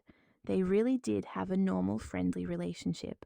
The blonde guy brought his friend out of her trance. The wolf wanted to know what the beauty would say if she found out that there was someone he loved after all. He wanted the lady to tell him everything he wanted to know. The brunette thought for a second. She needed to formulate the question. The lamb can calmly say what she really thinks. She could congratulate the man because she really only asked out of curiosity. Nothing else interests her. The question seemed strange, but it wasn't. The girl didn't think her friend was crazy. Despite what people said about his family, she was still confident that she was friends with the best person. In the evening, the woman came home and immediately fell onto the bed, exhausted. The brunette is worried. She couldn't find the courage to tell him that she is leaving very soon. At this rate, the heroine will only tell him the news on the day of the move. There are too many thoughts in her head. The girl is not sure that Roman will not fall in love with someone else while his girlfriend is out of town. The beauty is afraid that if he falls in love with someone else, he will stop paying attention to her. Probably, if he finds a new lover, he will be ready to do anything for her. Lucy understands that the wolf will be much more attentive to the one he likes than to Leopard. Sympathy and love are definitely different things that cannot be compared with each other. One day, a man will find someone he values more than anyone else in the world. Roman will be happy. In this regard, the problem lies with Lucy. She shouldn't have even thought about it. Now she feels like she won't be able to tell him that she has to leave. She heard a noise from the street, got out of bed, and looked around. She didn't immediately understand what had happened, but soon realized that it would be easier to go to the window and open it. Roman was standing in the garden below the window. He waved his hand, greeting Lucy, and asked her to come downstairs so they could talk a little. It was 1 o'clock in the morning, and the woman did not understand why he could not wait a little longer, at least until morning, to meet her. She began to wonder if the wolf had run away from home or had a fight with his brothers. The young man asked about the weather as if they had no other topics to discuss. Silence fell, and he just wagged his tail and waited for the next question. The woman asked if Roman had done something that made him leave. The blonde man asked again, not understanding what this had to do with anything. If that wasn't the case, the brunette suggested that it would be better to forget about the subject and talk about something else. The man had his own motive for leaving. In fact, he decided it would be better to tell everything himself about the rumors circulating about his family in high society. They had already discussed them more than once, but not in such depth. Roman was very worried that the girl might hear something strange about the Baskerville family and suffer because of it. So without even trying to ask her directly, he simply wanted to make it easier for her. The story was not the most pleasant. The hero understood that perfectly well, but he also could no longer remain silent. When someone from his family fell in love, they ceased to distinguish between heaven and earth, and if they could not achieve reciprocity, the person would go mad or commit suicide. Barashka was frightened. She didn't know how to react to this information. The hero quickly responded, assuring her that what had just been said was nothing more than delusional nonsense, something intended to harm the Baskervilles. There is a reason why people say that their father, who lost their mother, has gone mad. Roman finds it repulsive to think that people have found a weakness and begun to exaggerate everything several times over without thinking about the consequences for the Wolf clan. The young man's older brother, Alexander, has also been in a relationship with a beautiful lady for several years. Crazy people full of problems cannot love and hide their mental illness at the same time. Leopard nodded, but said she hadn't heard anything like that. So now they could stop talking. It would probably be better that way. The man continued, saying with greater confidence that he was not going to marry by agreement. This was not the case. The young man believes that trading love is a disgusting occupation. No one has the right to do so. Lucy was taken aback. He wants to know if she feels the same way. The blue-eyed girl nodded. If she had to agree with him on one thing, it would be this. Even so, the heroine couldn't know what it was like to find her soulmate. In her family, marriages are arranged, so as soon as the girl was born, distant relatives she had never met immediately broke off the agreement, knowing that they didn't want a sheep in the family. Roman is one of those who dreams of a proper marriage based solely on love. The boy began to worry. In his eyes, it was a boring story. The girl shook her head. The words did not seem true. He also listened to the beauty when she talked about what had accumulated, so now they were on the same level of trust. Her hand gently reached for the top of the man's head to stroke him a little. The girl completely understands him. It is very difficult to be misunderstood because of your appearance or family. Some people go through similar problems. It is not easy for everyone. The blue-eyed girl still couldn't understand something. It turned out that her friend had come to see her at such a late hour just to tell her his story, but part of her soul didn't believe that was the real reason. The woman remembers the moment when they were talking in a cafe about what would happen if the young man fell in love with someone. The lady said that she should congratulate him, but in that case it would be untrue, because inside she had completely different feelings that she did not fully realize. The blonde guy brought her out of her trance, but it would have been better if those words had never been said. The wolf is afraid that the girl he genuinely likes will misunderstand everything because of the rumors circulating about his family, and she might get scared. In fact, the wolf has a loved one, he admits. He would like to say something else, but then he was interrupted. The lady revealed what she had been trying to hide inside herself all this time. She said that very soon she would be leaving far away. The heroine was bombarded with questions, and he was worried and did not understand where the girl was going. All this was unexpected for him, which confused him even more, so he demanded an explanation. Barashka began to speak, her voice trembling slightly, unable to hold back. She had transferred to a public school in the province, which was very far away, so they would not be able to see each other in the future. At that moment, her cowardly sheep blood made itself known. The girl had long since realized that she did not have a lion's heart. She had never had one. She had to continue and give detailed information. Of course, she planned to come during the holidays, but she should have let him know a little earlier. Disappointment was written on the young man's face, but even more so, genuine fear. The girl looked at him but said nothing more. She simply did not want to hear about his love in the courtyard, where they were destined to part. A quiet voice was heard again, asking why her friend was leaving. Barashka still couldn't get the voices out of her head that made it clear that Roman would forget her, because he had fallen in love with someone else. The man was still in despair. If he had known earlier that the lady was leaving, he might have been able to express himself before that.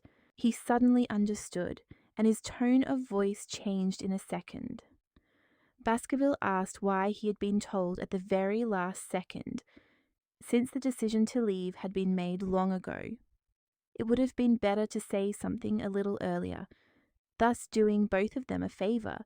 The woman replied honestly that she didn't know. She was really confused and had experienced the whole range of emotions possible in a month.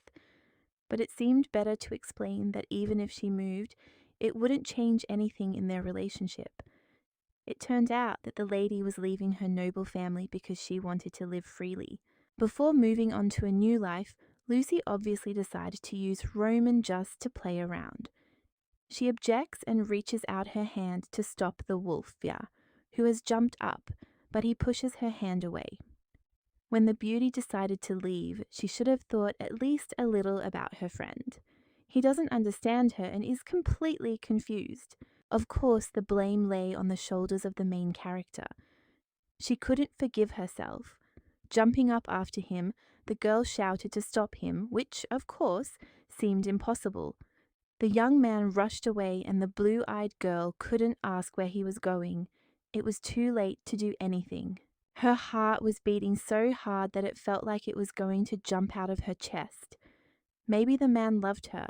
She wasn't sure, but it still seemed like a delusion. Tears streamed from her eyes, showing how painful it was for the girl to realize that it was all over. The woman lost the opportunity to find out the answer to her silent question, perhaps forever. She shouldn't have done what she did. She should have explained the move in a calmer manner. The girl did not notice how she had reached the main gate leading to the estate, where Louis was already waiting for her. Seeing her figure, he immediately rushed forward. The boy thought that his sister had decided to run away and was very worried, as it was not safe to meet anyone on the street at such a late hour. The girl was asked to tell how it all happened. Yesterday, she and the man went for a walk, and that's where it all began. The heroine did not understand how to behave. It was strange to see him not as a friend. First of all, the lady asked to try kissing him. Barashka froze with wide eyes, but Emma thought it was normal because after the kiss they wouldn't feel awkward. The woman doesn't think it's strange. She now understands why Khalid smiled and laughed when they met in the morning. She reassured herself that the action was rational, and the blonde continued, asking her what feelings she had experienced at that moment. It didn't seem like she didn't like the kiss. Emma noticed her friend's lost look and assured her that their friendship would not change. Someone knocked on the door, distracting the pair. The woman didn't know who had come, but she was curious to open the door and find out. Emma got up to open it, because a girl with an injured leg shouldn't be walking anywhere.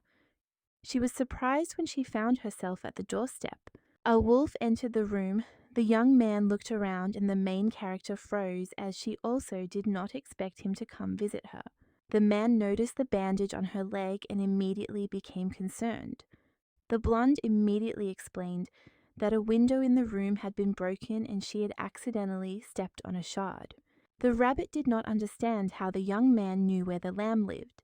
He did not seem to hear her, just looked at her leg and sighed quietly with sadness. The girl thought for a moment and then said she was leaving. The man said he was sorry but didn't explain why.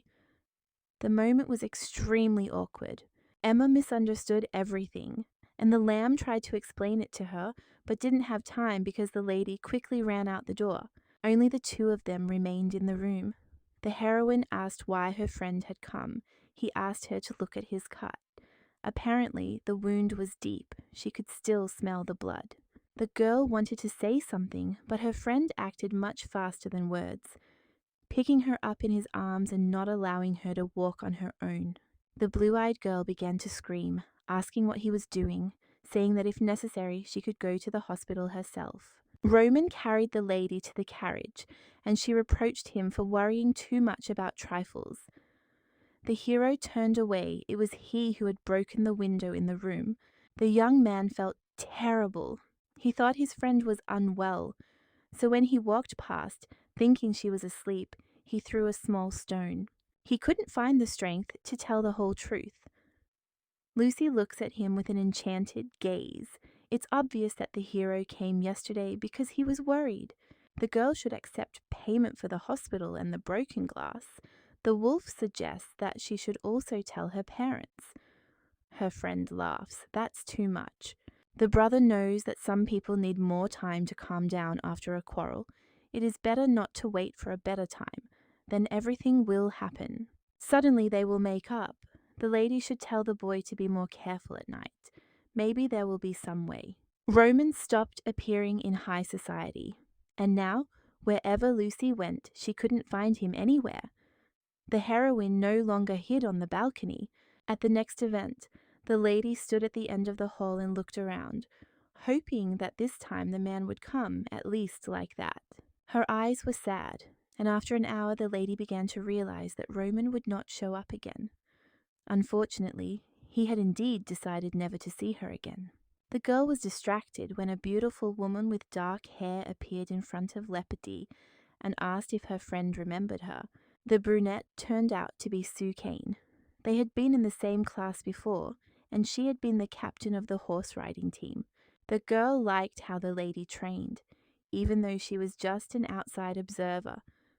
The heroine was surprised. She thought the beauty wasn't interested in other people in the class. The blue-eyed girl chuckled quietly. It wasn't like that at all. The lady smiled and asked how Leopard had been doing all this time. Sue had to pluck up her courage to start a conversation, as there were rumors that the woman was actually rude to others. It was good that Kane approached her because they hadn't seen each other in a long time. She was interested in which high school she was going to attend. The heroine asked to be introduced to some people, thinking that maybe she would have time to make more friends. The brunette nodded. Lucy thanked her for coming over. She was actually having more fun than she had initially thought, and they both enjoyed talking. Kane had been wrong about the lady all along. She was much friendlier than she looked, and they would see each other again someday. The brunette said goodbye, telling her there was no need to apologize. Leopard had been wrong about herself before, so she couldn't judge others. The fact that the girl talked to Sue as if nothing had happened was, to some extent, thanks to Roman. She still wants to see him and apologize. The woman wonders what the young man is thinking and how he is doing. They haven't seen each other for so long that everything seems unreal. The time before her departure was inexorably running out, with only 2 weeks left, but the lady still refused to part with Baskerville so easily. The woman doesn't care about her pride. She writes another letter expressing her feelings, saying she would like to meet and say something. For Lucy, Roman was the only one, although it seemed that it didn't work that way with him. She tried not to think about his loved one. The girl came running to the next appointment with an envelope, where she met Alexander, her friend's older brother. The young man smiled, and the lady began with the most important thing. She was leaving in a few days, so she asked him to deliver a message. A thought arose in her mind that perhaps the hero had fallen ill again and was not attending the appointments because of this. The man nodded, promising to deliver the letter. The girl happily handed over the beautiful envelope. It was the end. She waited for him every night in the garden, still hoping for something. Roman never showed up. He was nowhere to be found. Unfortunately, all the beauty's hopes were in vain, and that was the worst part. On the last night before her departure, the woman waited again, and again they did not meet. Tears froze in her eyes, and her resentment grew. Until the very last moment, she couldn't believe that it would all end because of one small quarrel. In that case, it was unclear why friendship was necessary. The Roman she knew had disappeared somewhere. He never showed up, even though before he would have done everything in his power to see her again. The day arrived, and in the morning the heroine got up. Her parents helped her get ready, and the family said goodbye to Lucy by the carriage. The woman sadly realized that her friend no longer needed her, that they would never be able to meet again or restore their former relationship. Still, the girl understands that in this case, she must continue to live and find more friends with whom she can have fun. Lucy involuntarily recalled her meeting with Sue, who was surprised that they had spoken for the first time in so long, which brought her a lot of joy. Now, the girl goes by the surname Hatman, promising herself that she will be able to start with a clean slate and forget everything that happened in the past. The beauty arrived at her destination very soon. She looked around because it was empty. It seemed that the carriage had arrived too early. The blue-eyed girl is scared. She wants to run away somewhere, but she can't. She went inside, pulling out the chair she was going to sit on. Her head is full of thoughts. The girl was so sure, but now everything has changed. She doesn't understand if she can really make friends. Someone touches her shoulder. Behind her stands a rabbit, holding out a plate and asking if she wants a carrot. The only thing the lady didn't understand was why the brunette was sitting alone and not talking to anyone. The heroine froze. The blonde was very nice and inspired trust. The woman thanked her and said she would gladly eat everything. She introduced herself as Emma. Saying her name, the brunette nodded. The rabbit asked to touch her horns. She was really interested in them. The blonde sees such twisted horns for the first time. They are softer than they look. They resemble a fingernail.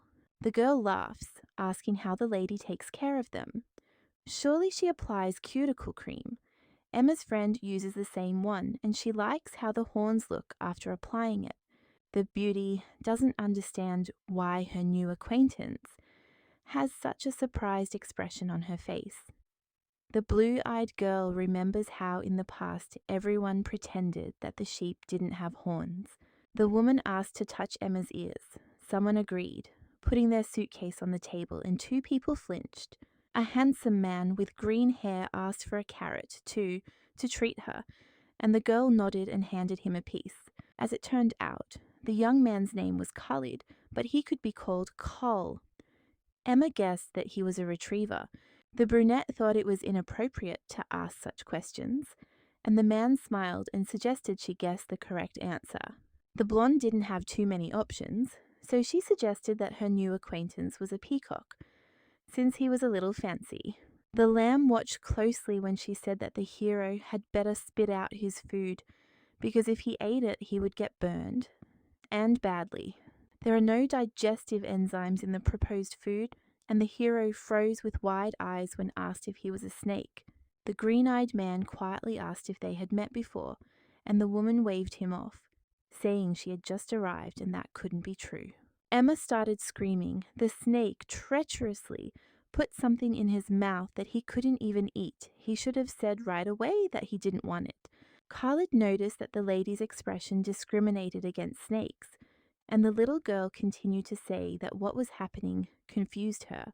If you tell a female rabbit that she has big ears, she won't like it. The blonde jumped closer, and the boy was about to start a fight on his first day at school. The green-eyed boy begged not to be beaten. He had a momentary lapse of reason. The rabbit was right about something, she continued, saying it was better to use your brain when you were going to say something. The teacher entered the room. He is a raccoon, which seems to surprise the main character. The girl looks around to see more of her classmates. An elk with beautiful white antlers is sitting at the first desk. It turns out that she is not the only one like that at school, which makes her smile a little with understanding. The girl exhales, and in a second it becomes easier for her to breathe. This never happened at the previous school she attended. Her gaze shifted to the window, her awareness continuing to close. The maiden considered only a small part of the extraordinary landscape. At lunch, the beauty is shocked to see a table full of vegan food, feeling as if she has entered another world. Emma found Lucy and suggested they have lunch together. The woman nodded, happy to be near her. The blonde pointed to the apples on the nearest plate and offered to bring her friend some too. The heroine still doesn't fully understand everything. She really thought that without Roman, she wouldn't be able to make friends with anyone, but now she has friends. Khalid approaches, his plate laden with carrots, fruit, and berries. Emma maliciously asks if the young man is going to eat all of it, and he says no. The green-haired boy just wanted to eat with the people he liked, and he was asked why he didn't eat with other people at school. The blonde was instantly accused of being racist, and she began to stutter, realizing that she shouldn't have behaved that way. Lucy didn't mind, but the rabbit was still disgusted. As far as she knew, there was a prestigious school for snakes, and that was what his parents wanted. All the lady thinks is prejudice. There's no point in going to an expensive school when you don't have to pay. Kaylee didn't stop using words as loud as prejudice. The lamb's gaze shifted to the plate with a piece of fish and some kind of side dish.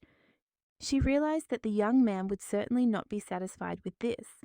She remembered Sue, who also ate similar food, as well as fried pork. The hero, noticing her gaze, put his finger to his lips, and the brunette understood that there were reasons for this, so she decided not to ask any more questions. Emma wanted to know where Lucy came from, and she answered without hesitation, "From the capital." Of course, the lady did not expect any further questions. It's hard to believe that the heroine ended up in such a remote place. The girl moved to where her great-grandmother used to live, which is a kind of homeland. It's good that the lady decided to come after all. Khalid asks what the next lesson is. He wanted to sit at the desk in front of his friends. The blonde looks at the man skeptically. She doesn't think it's necessary to do so after all. The young man has other friends. Khalid replied that he has no one at his new school. Emma was asked if she really dislikes him so much, but the heroine couldn't answer. The girl thought about using cuticle cream to rub on her horns, hoping to find at least one friend with horns. After the lady applied the oil, she realized that the horns seemed to have softened. At least the sweet smell was everywhere. The heroine did not immediately realize that the smell was coming from her. Emma approached to talk. Her words would not be misunderstood, but she had to be listened to. The lambs gave off such a scent that she wanted to bite or even eat them in one go, and the girl's eyes widened in surprise at what she had said. Obviously, her friend was trying to pay her a compliment, but it embarrassed the lady a little. She wasn't sure if she should have used the cream. It turned out that the brunette had bought a special oil for predators. She didn't understand this right away. Obviously, things weren't so simple in the store. The girl explained that she was buying something like this for the first time, so she didn't really understand it yet. The lady didn't know that it was so serious, but as soon as she walked by, all eyes were on her. Carl didn't see a problem. The smell wasn't bad to him. Emma explained that the cream was the same as the barbecue cream they put on their hair, and that their hair smelled like that every day. Zemay changed his mind, stating that the beauty should have read the instructions carefully before buying it. The brunette nodded, saying she needed to replace it with an unscented one. Emma hears the lamb condemning herself, so she tries to reassure her that everyone will soon forget about the embarrassing incident, while Khalid laughs. The green-eyed man continues to think about the barbecue sauce. He needs to check all the perfumes he has at home and throw away everything he doesn't need. Emma says that it's like sauce, so it's better to get rid of it, but she also thinks that there's no point in throwing it away, since the snake can't smell anything like that. The young man doesn't use perfume just for his own pleasure. He asked if his girlfriend could smell the floral scent. She clarified whether she was referring to edible flowers or not, which the man did not know because he is a carnivore in any case. The green-eyed man noted that it was not surprising that he did not know this, and he asked Lucy if she had also only found out about it when someone told her. The girl nodded. She didn't know, but she didn't want to get attention from others. Emma went on to say that everyone would soon forget what had happened. The lamb continued to think too many thoughts. She didn't know that smells are perceived differently depending on one's ancestry. The girl always tried to match the other side of her personality. Time flew by unnoticed, homework was replaced by exams, and then the semester ended. The blue-eyed girl came to the public school because she wanted to blend in with the crowd, but for some reason she felt like her heart was about to break into pieces. Her thoughts returned to Roman Baskerville, and she wondered if the young man had confessed his feelings to the lady he liked so much. Emma distracted Lucy by asking what she was thinking about. Winter break was coming soon, and the girl wanted to know how the beauty would spend it.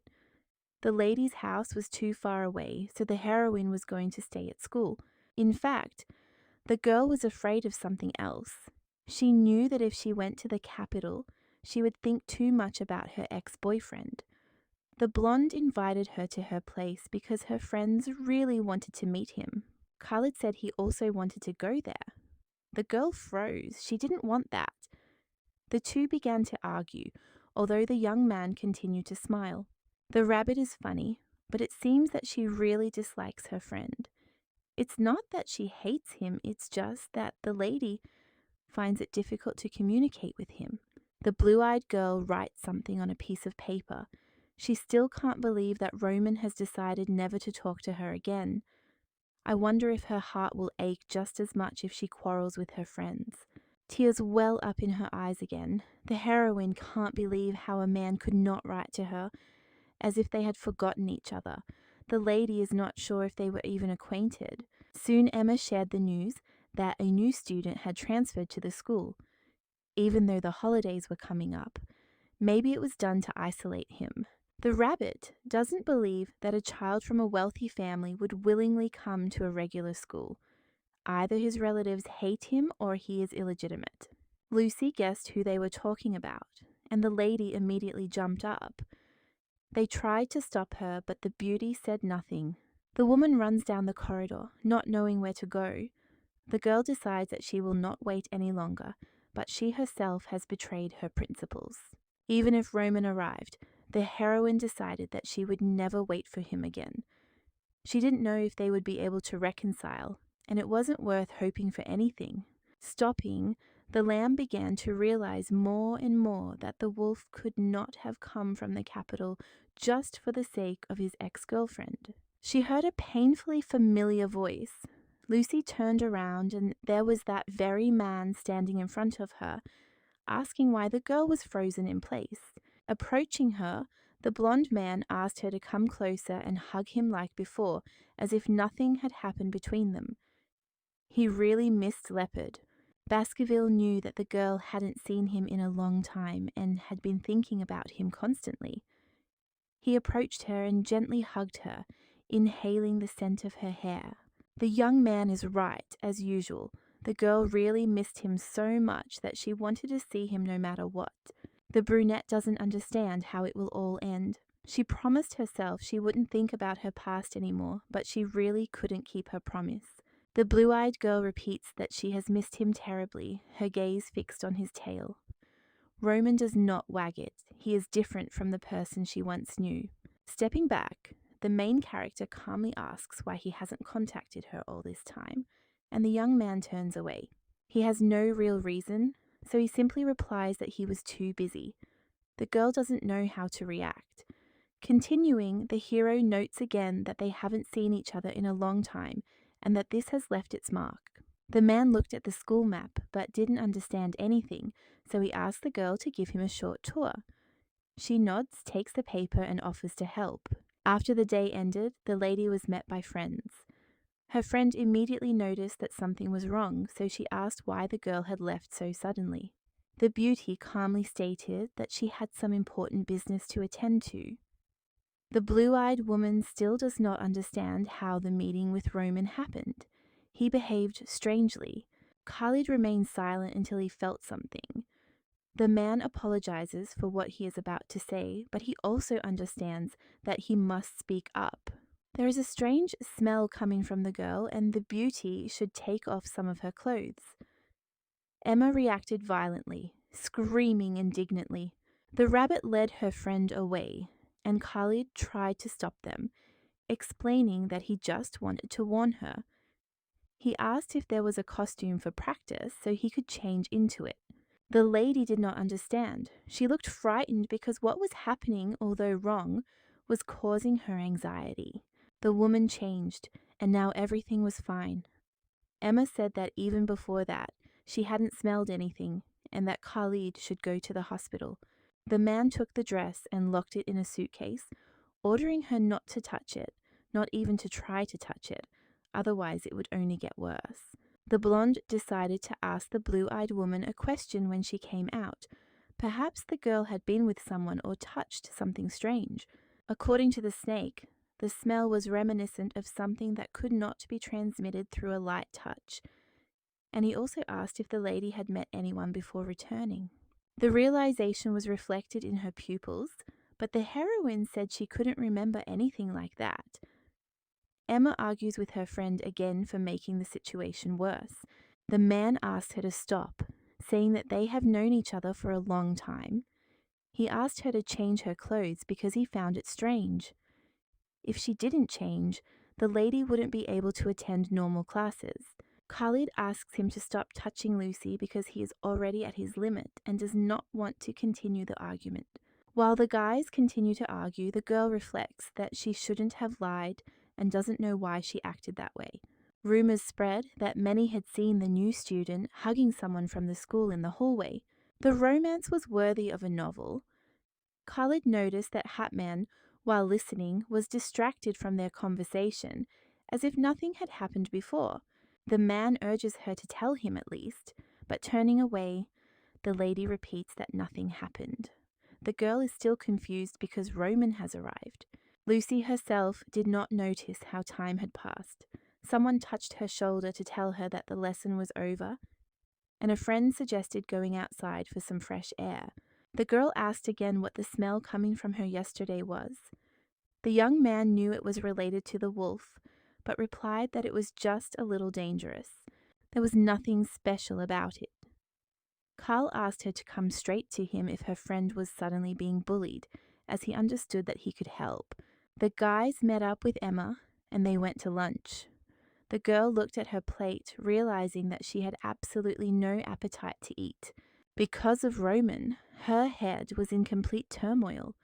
Someone entered the hall and everyone began to whisper. It seemed to be Baskerville himself. He was very handsome, impossible not to notice. Khalid noticed that the fact that the man was walking with the crowd was a little scary. Emma spoke well of someone she had only seen from a distance, which was annoying. Lucy made eye contact with the blonde man, but immediately looked away. Baskerville said something to his friends and decided to head over to their table. Emma asked fearfully why the wolf was looking at her and approaching her. When he got closer, the hero still addressed Lucy. The man wants to have lunch with the girl after so long, and again all the curious glances are directed at the lady, making her feel uncomfortable. The blonde man looked around and quietly asked if he was interrupting the guys. He would like to join the company. It would be quite nice. The woman looks skeptical. She remembers perfectly well that there was a rift in their relationship. At first the young man was cold, but for some reason he suddenly started behaving like this. Emma decided that she should leave the couple alone, so they got ready to leave. The girl lifted Khalid from his chair, assuring him that it was better this way. The girl pretends that they have something to talk about and that it cannot be missed. The wolf notices that the three are close and wonders if they are Lucy's friends. Of course, the young man asked about the snake. Surely he is more interested in someone from the predatory world than some rabbit girl. The young man watched the two walk away. The man is too big, and in the end, it seems that this could cause problems for everyone else. It could be dangerous. Presumably, the man was going to become king among the herbivores. For him, this was the most important thing. The girl thought he shouldn't talk like that. The wolf took some salad for himself. He had recently started following a vegan diet. The girl noticed that the young man had grown 25 centimeters despite his diet. Earlier, the couple didn't have a chance to talk. The man is interested in how his old friend is doing. Everything is fine with Hat Man. The blonde man sadly lowered his head. Everything was going badly for him. The girl was surprised and asked again, but he changed the subject, asking about those friends again. Everything looks just wonderful, of course. The words are full of sarcasm. The hero has been bored all this time, and his friend was with Khalid. The lady starts screaming. The one who didn't want to meet the girl was the wolf. The young man has no idea how much the heroine missed him. It seems he didn't even read her letter. The blonde said that this was not the case. He read everything and even put on a scarf. It seemed to him that he had changed a lot since then, so he thought that if he didn't do so, the girl would not remember him. The blue-eyed woman asked in bewilderment why Roman thought he could be forgotten. The answer was simple. She wanted him to be forgotten. To the lady, what he said seemed like nonsense, but in any case, she left her friend and moved away, doing everything she could to get as far away as possible. In her new place, Lucy goes by the surname Hat Man. She said it was just a change in physical distance, but that wasn't true. Her friend probably wanted to throw everything away, including her surname, and live peacefully, without any bother, including from the young man. The woman doesn't understand why she should say things that have no right to be said. The girl can't throw it all away, but even if she did, she would still only remember Roman. The one who hadn't written for months was Baskerville, and Lucy really missed him like a fool, not realizing that it was all in vain. When the lady wanted to say how she waited in the park every evening, the young man interrupted her, realizing that his friend was too confused by her arrival at school. At school, the girl goes by the surname Hat Man. No one knows her as the famous leopard, so they will probably have to pretend that they don't know each other. The romance will remain a memory that the heroine can bring up whenever she wants. But one way or another, the man really did yearn for her. She had to come only because she could no longer bear it. The woman looks surprised, fear reflected in her eyes. Roman leaves, looking at his ex-girlfriend one last time. She cannot believe that she has hurt the only person who loved and cared for her. Half an hour later, the friends returned to the table, and Khalid immediately asked if the transfer student had hugged the girl. The brunette explains that Baskerville used to be her friend, and the man looks skeptical while Emma wonders how it happened. When the rabbit girl left, the green-eyed man decided to have a private conversation. He hadn't wanted to talk earlier because their friend was nearby.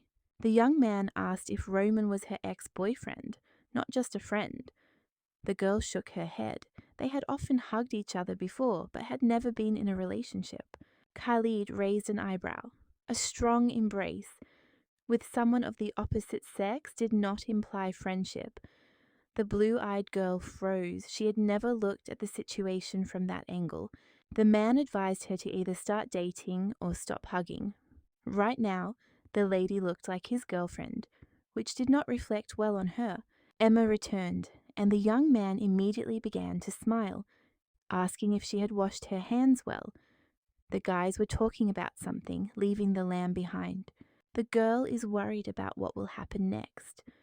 Perhaps Roman really did consider their relationship to be more than just friendly. The girl knows that she must resolve the misunderstanding. The lady ran to the place where she was told her former friend would be. Standing next to him is a lady with dark hair. Without paying attention to her, Lucy declares that they need to talk. She shouts, not filtering her tone. Obviously, the young man missed her just as much, if not more. People around them hear and start whispering. The girl wants to talk, but the blonde man hesitates a little. He has an appointment, so he will have to postpone it and discuss their relationship a little later. The girl standing next to Roman smiles, noticing that the lamb seems to be familiar with him, and the beauty invites the man to have dinner together. The brunette turns out to be very nice. She even offers to join them, and despite the refusal, she nods. The wolf says goodbye. They will see each other next time. Lucy feels as if her heart is about to jump out of her chest. The young man said that he came to school for his ex-girlfriend and said that he was offended. The lady sadly watches her acquaintance leave. It turned out that they had grown apart. Although there had been hope that this would not happen, the girl found a note on her bag. It was already evening. Roman wrote that he needed a tour of the school and that they needed to meet. Lucy didn't understand when the young man had managed to send the message, but she decided to go anyway to find out more details. The hero immediately greeted the lady as soon as he saw her. His hand touched her cheek. It seemed that Lucy was cold. Roman bent down and hugged the girl, inhaling the scent of her hair and simply remaining silent. Not long ago he had been cold, but his mood had changed. The woman pushed the guy away. She remembered the words Khalid had said to her about the strange smell. The beauty understood that it was only for her safety. The girl told the man what had happened. Yesterday, she had been told that after hugging someone you could smell them. Roman was a wolf, and his sense of smell was probably stronger than Khalid's. She had to check. For some reason, the hero immediately began to defend himself. He checked whether one of the girl's friends had told her this information. It seemed that it was Khalid after all. The lady suggests meeting the snake, if the wolf doesn't mind. They will meet tomorrow before class. He will also have to talk to Emma to win her over a little. The young man leans toward the beauty's hand. He doesn't smell anything strange. On the contrary, only a pleasant aroma that mesmerizes him. It seems that the snake has decided to play a joke on the blue-eyed girl. If Baskerville were in Khalid's place, he would not have joked. The lady is distracted from the conversation again. She notices once more that Roman's tail is completely motionless. The girl turns away. Her friend is not at all the person he seems to be. Even if he likes to joke, he would never try to forget someone. Lucy hasn't changed at all, but Roman has become completely different. He looks like someone new, unknown, a stranger to the lamb. The wolf waves her off. He also believes that he is exactly the same as before. He turned away because he doesn't like this conversation. The young man looked around, deliberately avoiding eye contact, and the heroine began to wonder why he had asked her to give him a tour of the school at night. The young people sat down on a bench, and the hero began to ask about Khalid again and ask questions about how they became friends. The girl asked in response why they couldn't take the brunette who was with the wolf during the day with them. The blonde man chuckled and pretended he didn't know, saying that the beauty was just too boring. The brunette nodded. Their eyes met, and the wolf's hands reached out to Lucy. Her palms were cold, and she had recently begun to look like a very cold person. The man insisted on walking the lady home. She didn't know what difference it would make, so she said nothing. Baskerville began his story. In fact, a lot had happened in the capital during Leopardi's absence, more than she could even imagine. The school tour was just an excuse. Everyone had long understood this. Her friend invited Lucy to the garden to talk about something else. The girl abruptly decided to ask if they were really friends. Pain was reflected on his face, and it was impossible to hide the range of emotions. With great effort, the wolf nodded. It turned out that her older brother, Alexander, had married Marcel. It was a modest wedding. They decided that it would be much better that way. The man wanted to hold the ceremony before the woman left to study abroad. Everything was so beautiful that this joyful moment was remembered for a long time. In fact, the hero wanted to tell his girlfriend in a letter that there had been changes in his family, but something stopped him and the beauty asked him what the reason was. At that time, the wolf really hated his ex-girlfriend a little. Of course, the lambs were not to blame for this, but the young man realized it too late. The man figured out his own feelings too late, and this made him doubt himself. The girl said that she missed her friend and that she should understand why he had come. The hero was going to tell her what he couldn't do during their last meeting in the park. He loved Lucy very much and couldn't even describe it in words. The man thinks that the girl was his first love, and he came to finish the confession he was going to make that very day. Of course, the hero knows that he did a lot of bad things to the lady. He was angry and tormented even though she did nothing wrong. The woman is not to blame for not being able to reciprocate his feelings. The blonde man needs time to collect his thoughts. Sometimes the situation is perhaps too stressful, and he looks intently at his friend. If he had gotten close to her then, he would not have been able to let her go later. If that had happened, he would have begged her not to leave the capital and to stay with him forever. The man came to apologize, because the girl should not lose her precious friend. Now he is fine. He has no such thoughts of love when he sees Lucy. His confession was true, he really missed her, and now he would be able to become a real friend. There were no more barriers between them. The girl looked sadly at the floor. She was asked if she had missed the man, and she could only nod. It was true. The wolf gently hugs the blue-eyed girl, and it's like a weight has been lifted off her shoulders. I'd like to think that nothing else will change. Half an hour later, the two reached Hatman's house. The place where she had settled was beautiful, very close to the school. They thank her for finding the time to come out. Baskerville has an expression on his face as if he has broken the bonds that bind him. It seems that the rumors about his family are complete nonsense. The girl nods, wishing him a good night. Lying at home, she thought that they couldn't have been in a relationship anyway. Love doesn't last as long as friendship, she knew. Barashka tried to convince herself that she had never really been in love with Roman, that it had been just an illusion. Her former friend had had the most sincere feelings from the very beginning, but now everything was different. It was sad, but he no longer felt love in his heart. In the morning, one of her classmates approached the girl, interested in whether Barashka had spoken to the wolf. The brunette nodded, and the stranger immediately blushed. If so, she would like to ask for a favor that might seem strange. Before the heroine could ask anything, Lucy stated that she and the wolf were not as close as they might seem at first glance. In fact, it was a relief for the lady. Waving goodbye, she wished him luck in class. If Roman had confessed earlier, everything would have been different. The lady couldn't get that thought out of her head. The woman knew that she would most likely have rejected the young man because they were different, but her heart ached as if she had hoped for a relationship. Emma ran to her friend as soon as classes ended. She had been looking forward to the holidays for a long time and asked Lucy to spend the night at her house on the eve of Riza Day. Khalida invited the blonde over in the afternoon. They were both silent, which forced her to ask what was wrong. The snake stared intently at the lamb. The rabbit suggested that her friend was feeling unwell because winter was coming, but he turned away. It was something else, something he couldn't talk about. A little later, the man approached Hatman again to ask if she was really just a friend to the new student. The girl nodded, because for her it really meant nothing more than that. The green-eyed man pressed her until the end, wanting to know everything as it was. Perhaps the two were hiding their relationship. The blue-eyed girl laughed. It sounded absurd.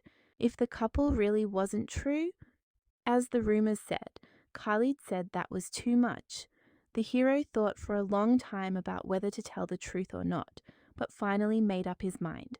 From the moment Baskerville transferred, the snake began to smell him on the lamb, so strong that it made those around him dizzy. The girl blinked in surprise, as if asking what was going on. She really didn't understand, even if she wanted to. Khalid continued. The smell was strange and strong, difficult to describe in words, but it felt as if he had marked his territory, showing the others that the girl belonged to him. He was distracted from the conversation by Emma's cheerful voice behind him.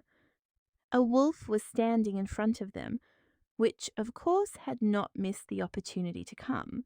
The beauty looked into his eyes, not understanding how he had ended up nearby again at such an opportune moment. The coincidence was beginning to bother her more and more. The blonde stood next to the man, waving her hand. They had brought a plate of salad with them so they could sit down to lunch together. The hero smiled radiantly, asking if he could sit down.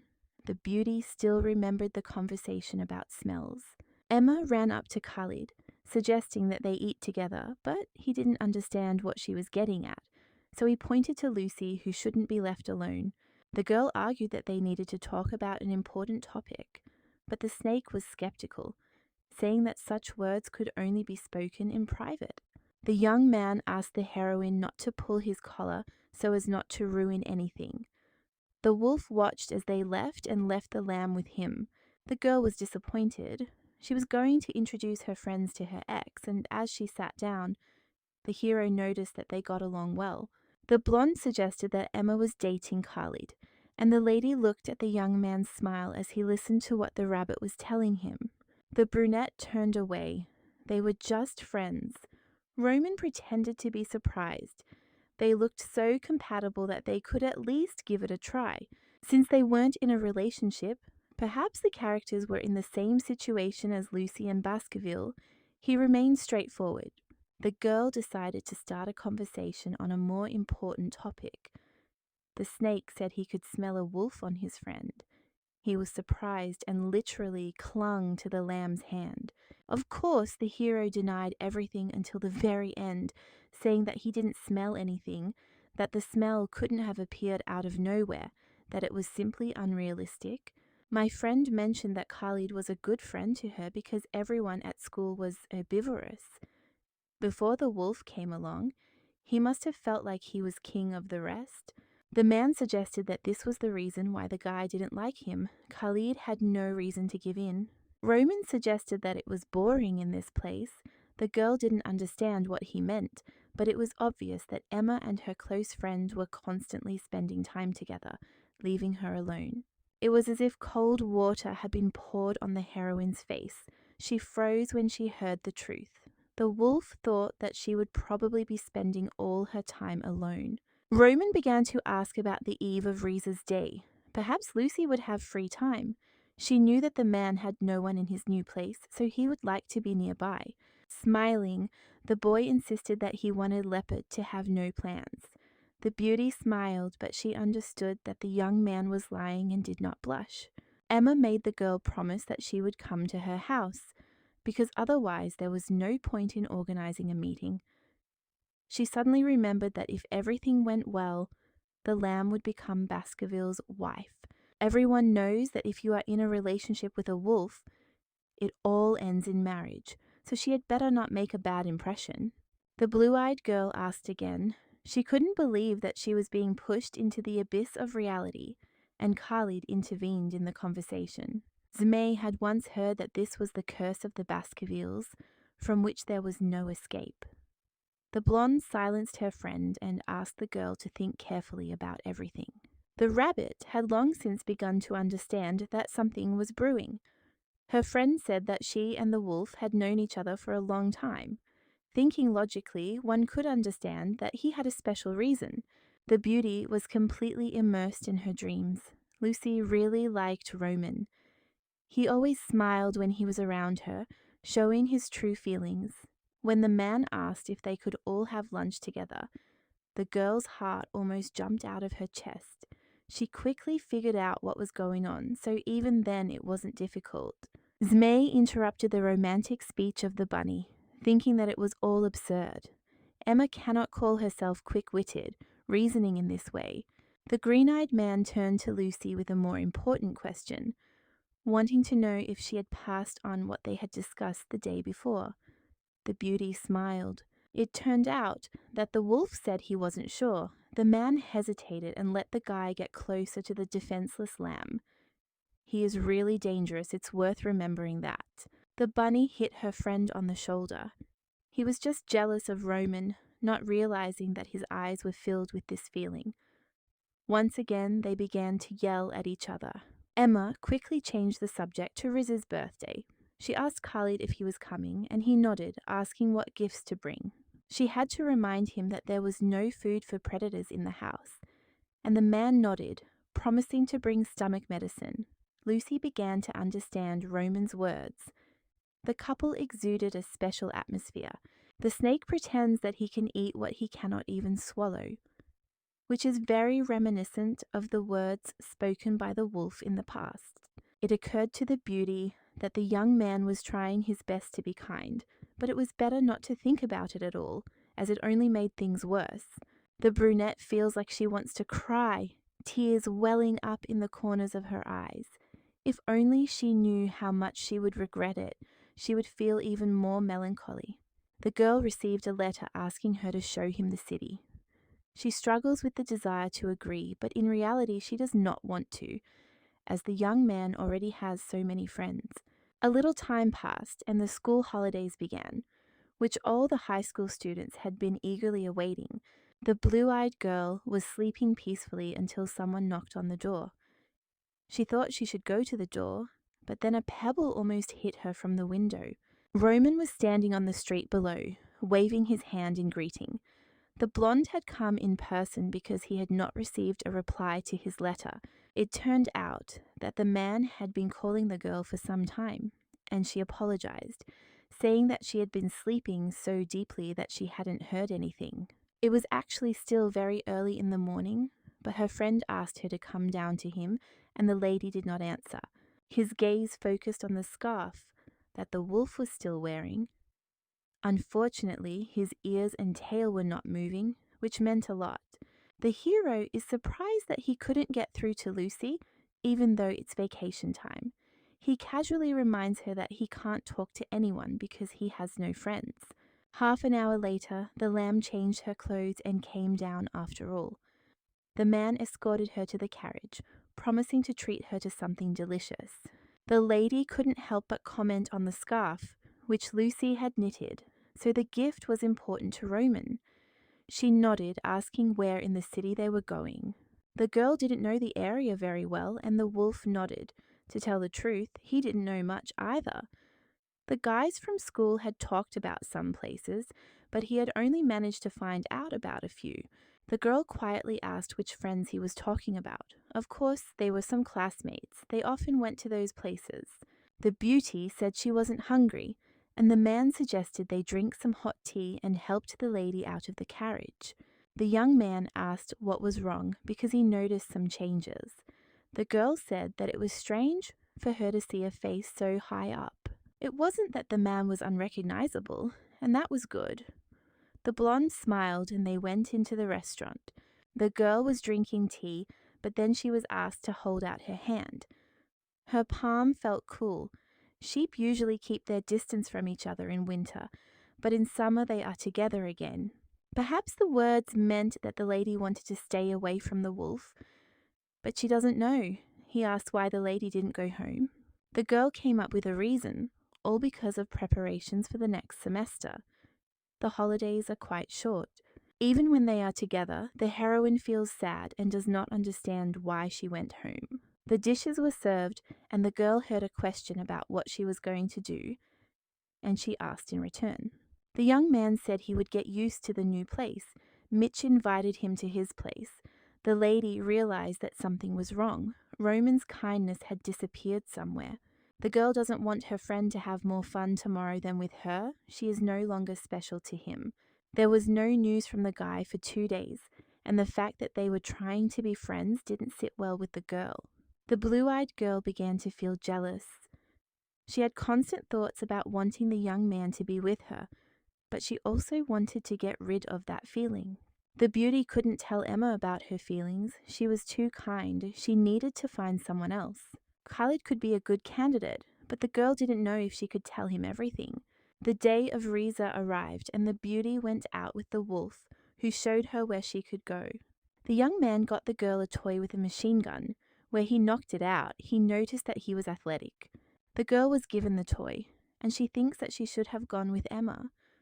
Lucy is pale, but she says it's because she felt dizzy. The hero touched her head with his hand. The beauty had a fever, so they went home and she apologized in the carriage. The man said that everything was fine. He wasn't really looking forward to Riza's day, especially since the couple had managed to see everything. The lady felt uncomfortable that her friend was no longer looking forward to spending time with her, but she did not show it. Near her house, he asked her to let him know if she felt better or worse. The girl realized that it was better to stay away from Roman. Jealousy was extremely exhausting. When the lady was near the young man, dark thoughts overwhelmed her, even though he had done nothing wrong.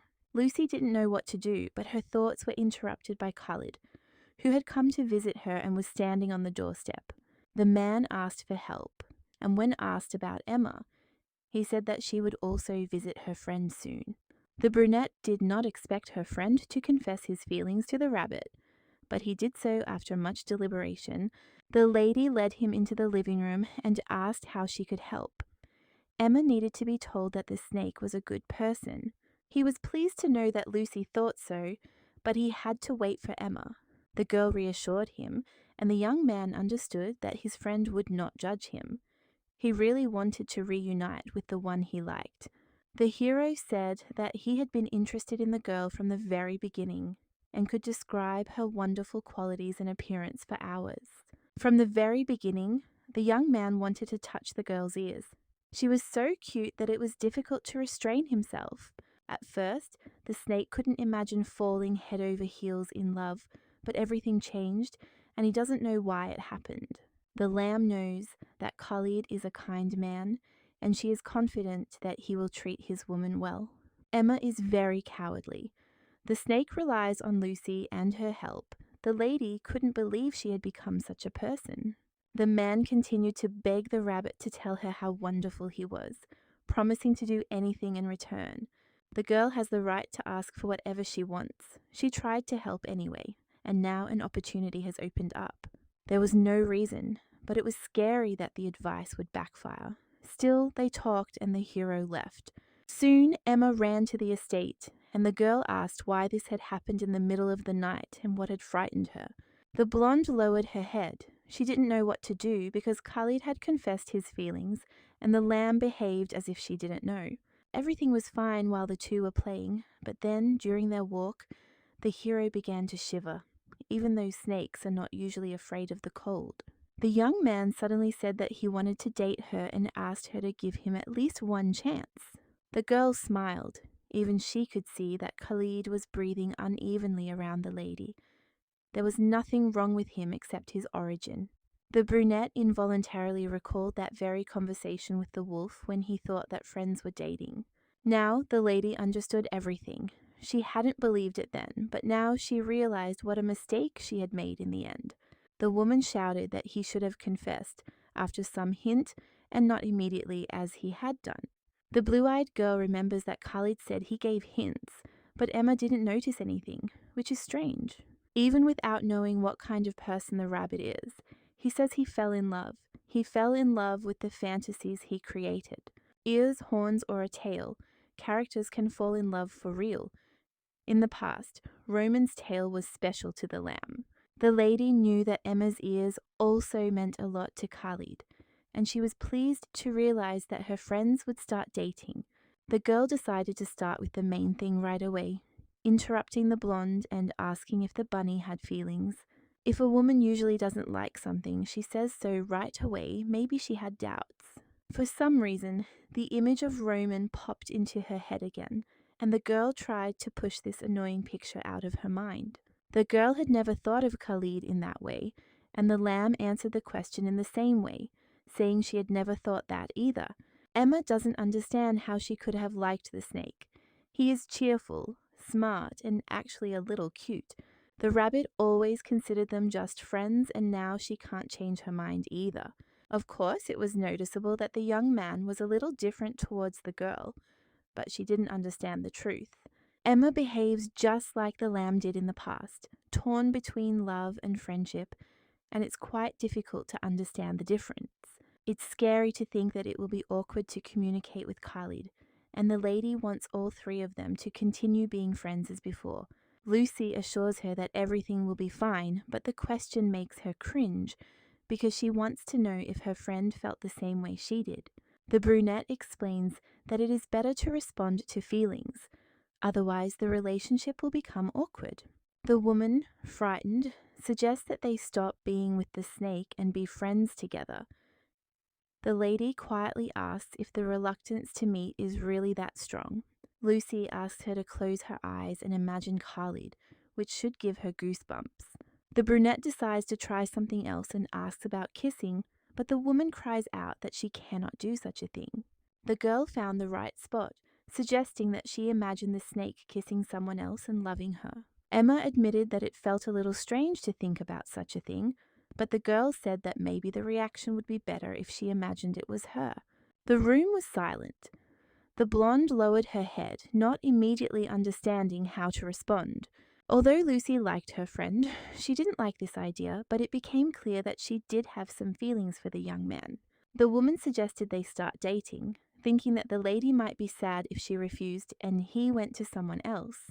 When Emma realizes how much she misses him, it will be too late. Lucy wishes she had said those words to her in the past. The blonde is still worried that their trio will break up, that everything will be as it was before, that there is no need to complicate life.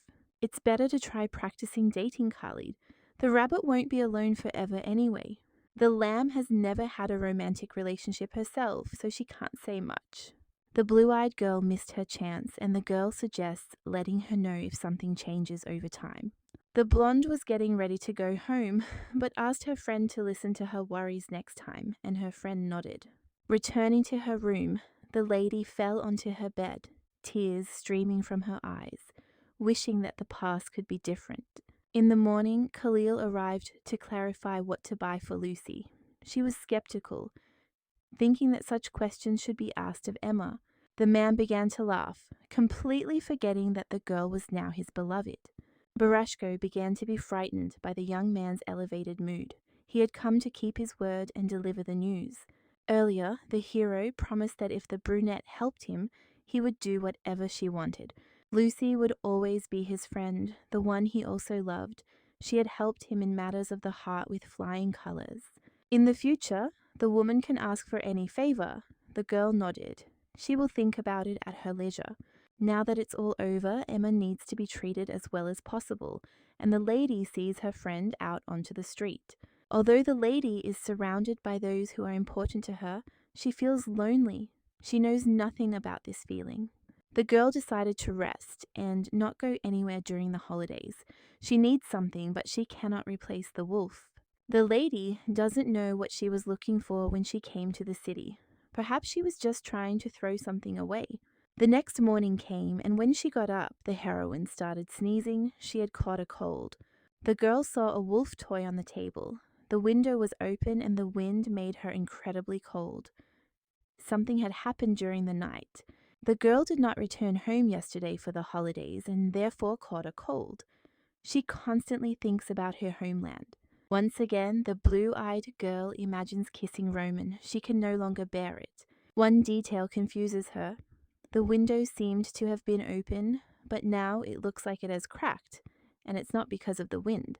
The day didn't start well, and it continues that way. The beauty accidentally stepped on a shard of glass. Blood is flowing, and even after the lady quickly bandages her foot, she doesn't know what to do next. She is worried that she may have accidentally cut a major artery. Everything is blurry before her eyes, and she realizes that she needs to call someone for help. Emma came right away, and the girl is already feeling better, but they still ask her if there is anything that can be done about it. Her friend removed the bandage and washed the wound, asking her to be patient, even if it hurt a lot, as the bleeding had stopped. Zeka asks anxiously if everything is okay. The wound is deep, so it may sting a little, and she suggests going to the hospital. The blue-eyed girl doesn't remember being sent there for anything less than a serious case, and her friend asked how the girl got hurt.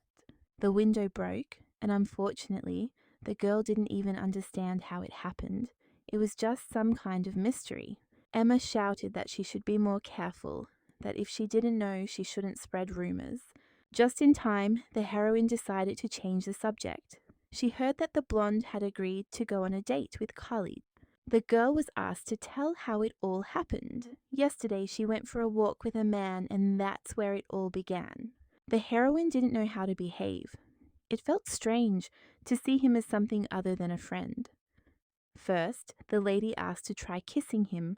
Barashka froze with wide eyes, but Emma thought it was normal because after the kiss, they wouldn't feel awkward. The woman doesn't think it's strange. She now understands why Khalid smiled and laughed when they met in the morning. She reassured herself that the action was rational, and the blonde continued, asking her what feelings she had experienced at that moment. It didn't seem like she didn't like the kiss.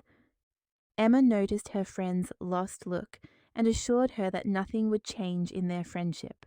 Someone knocked on the door, distracting the two. The woman didn't know who had come, but she was curious to open the door and find out. Emma got up to open it because a girl with an injured leg shouldn't be walking anywhere. She was surprised when she found herself at the door. A wolf entered the room, the young man looked around, and the main character froze, as she also did not expect him to come and see her. The man noticed the bandage on her leg and immediately became concerned. The blonde immediately explained that a window in the room had been broken and she had accidentally stepped on a shard. The rabbit did not understand how the young man knew where the lamb lived. He did not seem to hear her, just looked at her leg and sighed quietly with sadness. The girl thought for a moment, then said she was leaving. The man said he was sorry, but didn't explain why. The moment was extremely awkward. Emma misunderstood everything, and the lamb tried to explain it to her, but didn't have time because the lady quickly ran out the door. Only the two of them remained in the room. The heroine asked why her friend had come. He asked her to look at his cut. Apparently, the wound was deep. She could still smell the blood. The girl wanted to say something, but her friend acted much faster than words, picking her up in his arms and not allowing her to walk on her own. The blue-eyed girl began to scream, asking what he was doing, saying that if necessary she could go to the hospital herself. Roman carried the lady to the carriage and she reproached him for worrying too much about trifles. The hero turned away. It was he who had broken the window in the room. The young man felt terrible. He thought his friend was unwell, so when he walked past, thinking she was asleep, he threw a small stone. He couldn't find the strength to tell the whole truth. Lucy looks at him with an enchanted gaze. It's obvious that the hero came yesterday because he was worried. The girl should accept payment for the hospital and the broken glass. The wolf suggests that she should also tell her parents. Her friend laughs. That's too much. The man quietly asks if his friend is angry. He still doesn't understand how she feels about it. The girl also doesn't understand what he's getting at. The blonde man remains silent until he decides to speak, and it's clear that this is even more difficult for him. When the lady hurt herself, she called Emma first, not the wolf, which offends him a little, and the blue-eyed girl shakes her head. The friend was the first to become more indifferent, and the girl decided to change the subject, noticing that she had accidentally forgotten to change her shoes. The hero offers to carry the lady, because in any case they have already driven far away. She did not put on makeup. But the young man thinks that the girl is beautiful anyway. The girl suggested that the young man tells everyone he meets that they are beautiful. They did not notice that the carriage had arrived at its destination, and the hero reached out his hand to help her. The girl did not understand why until the last moment because she could walk. She refused, but there was nothing left to do but accept the situation. The blonde man picked up the beauty in his arms. It was better for her to stop resisting and agree with what they were doing. He asked her to lean on him. The woman still insisted that they put her down. She was making a scene that no one needed, and the more she behaved like this, the more attention they would attract. The doctor said that a small splinter had lodged in his leg, but the young man behaved as if he had a cut and a scar would remain on his beautiful face. The blonde man still remembered that it was all his fault in the first place, but the girl waved it off, saying it was nothing more than a cut and didn't mean anything. There was no point in blaming his carelessness. Only Emma knew what had happened and the hero still thought it was wrong. Barashka apologized in response, saying that if she hadn't been hurt, they wouldn't have had to waste time. But it didn't matter anymore. The children arrived home, and the girl said that if it got worse, she would call Emma, who would replace the glass and then send the bill. There is no need to thank him for his concern. Roman repeats that if it weren't for him, nothing would have happened. It is entirely his fault. Anyone in the wolf's place would have done the same, gathering all their strength in a fist. The lady nodded and agreed, and she was about to go into the house. The woman expressed her gratitude once more. He shouldn't think that it was all his fault. Returning to the room, the lady sat down on the bed. In the end, she had what she had, one of the worst vacations she had to admit this time. The girl wrote a letter to her parents, explaining that she was fine and why she hadn't come. The woman did not come because the vacation was so short, but she promises that she will definitely come next time. Rana's wound was also gradually healing, and the blue-eyed girl began to understand that everything was fine when she received a message from Roman. The hero wished the girl a happy new year and asked how she was feeling. She had already said that nothing hurt anymore, but her friend persisted. The passage of time had not changed. The new year meant nothing special to the lamb, and 2 weeks of rest had passed. Baskerville's carriage was waiting outside the house, and he once again asked how Hatman was doing. The man promised to take the lady back if she had plans. He would wait. He wanted to be of help. The girl felt awkward that the hero was going to do just that until everything was over. They rode in the carriage where there was a deathly silence. The brunette remembered the news that Emma and Khalid had recently started dating. The blonde had liked the snake since the beginning of school. At school, the guys parted ways. Of course, the wolf was thanked again for his help, and the girl went to her friends. Khalid stared at Emma. He didn't see any problem with that. After all, they were dating. Everyone would understand what was going on. The blonde didn't know how to react. Relationships were new to her, and she reminded him that he shouldn't behave like that. The blue-eyed girl looked at the couple skeptically. Khalid was acting like a child. Of course, she had helped them herself, but this seemed too much to her. Lucy approached, and the snake immediately asked if she had come with Baskerville. Emma rushed to her friend, begging her to do something about her boyfriend. It felt like the young man had gone mad. Otherwise, there was no explanation for his behavior. The brunette replied that everything would be easier soon. The blonde asked about her leg, and the girl lied, saying that it was almost healed. The snake had no idea what had happened. It turned out that she had stepped on glass. The girl had stitches at the hospital. She didn't know what she would do at the winter ceremony, but she just hoped that everything would heal by then. The girl would use the injury as an excuse, but she doesn't know if Roman will want to dance with her. He might choose someone else. There were many thoughts in her head, but the heroine tried to convince herself that it was just a school event where she could have fun, eat sweets, and dance. The brunette hoped that if nothing unpleasant happened between her and her friend, she might even be able to dance with him. When the lady thought about Roman, her face flushed. It would be wonderful if she had the opportunity to dance with him at least once. In the past, there had been many opportunities to dance together, but the girl did not realize it, and she should have been happy then. At a time when Roman was Lepidee's only friend, and when he was in love with her, it was the best moment she had ever missed. Anyone can fall in love, because despite their different backgrounds, two people can like each other the most. Khalid and Emma are a perfect example. They are the ones who can find common ground and live peacefully, doing everything they need to do, just the two of them. The girl was distracted, and her friend noticed how Hatman began to fold origami from the pages of the textbook they had been given. The lady had never done origami before. She couldn't remember the last time she had been interested in anything like that. Zmei looked intently at the girl, but then turned away and covered his beloved's hand with his palm. The blue-eyed girl looked out the window, wondering if people would ever be able to live on their own, as everyone feels lonely when they are alone. After class, the girl asked if she was interrupting her friend's lovemaking. She decided to ask this suddenly and then walk away. The guys have time they spend alone, which is enough, and they are not going to leave Lucy alone without friends. It's all clear. The heroine just thought that being alone would make it easier for her to skip the winter ceremony. It's too much hassle. They want to take the lady with them wherever they go. It's not a problem. Yeah, the snake asked about Baskerville, addressing Leopardy by her real surname. The woman turned and asked how her friend knew everything. The man's family has connections with the press, so it wasn't difficult. When the wolf appeared at school, he behaved as if he knew Lucy.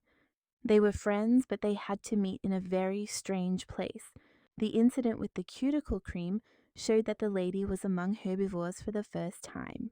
Among those who might have known Roman was a sheep the same age as the brunette. The girl transferred to a regular school because she wanted to live a normal life for a while before going to college. The hero understands everything. It's about Baskerville. He followed his girlfriend, which means something happened between them.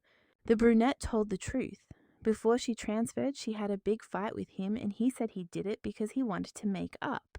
It seems that the young man wanted to talk face to face, so he discarded the option that suited him, and the wolf came to school. It may sound strange, but since it wasn't a breakup, he doesn't have to act weird. He's constantly hanging around the lamb. Without the consent of the person he doesn't even date, he can't be around, blue-eyed, asking what it all means.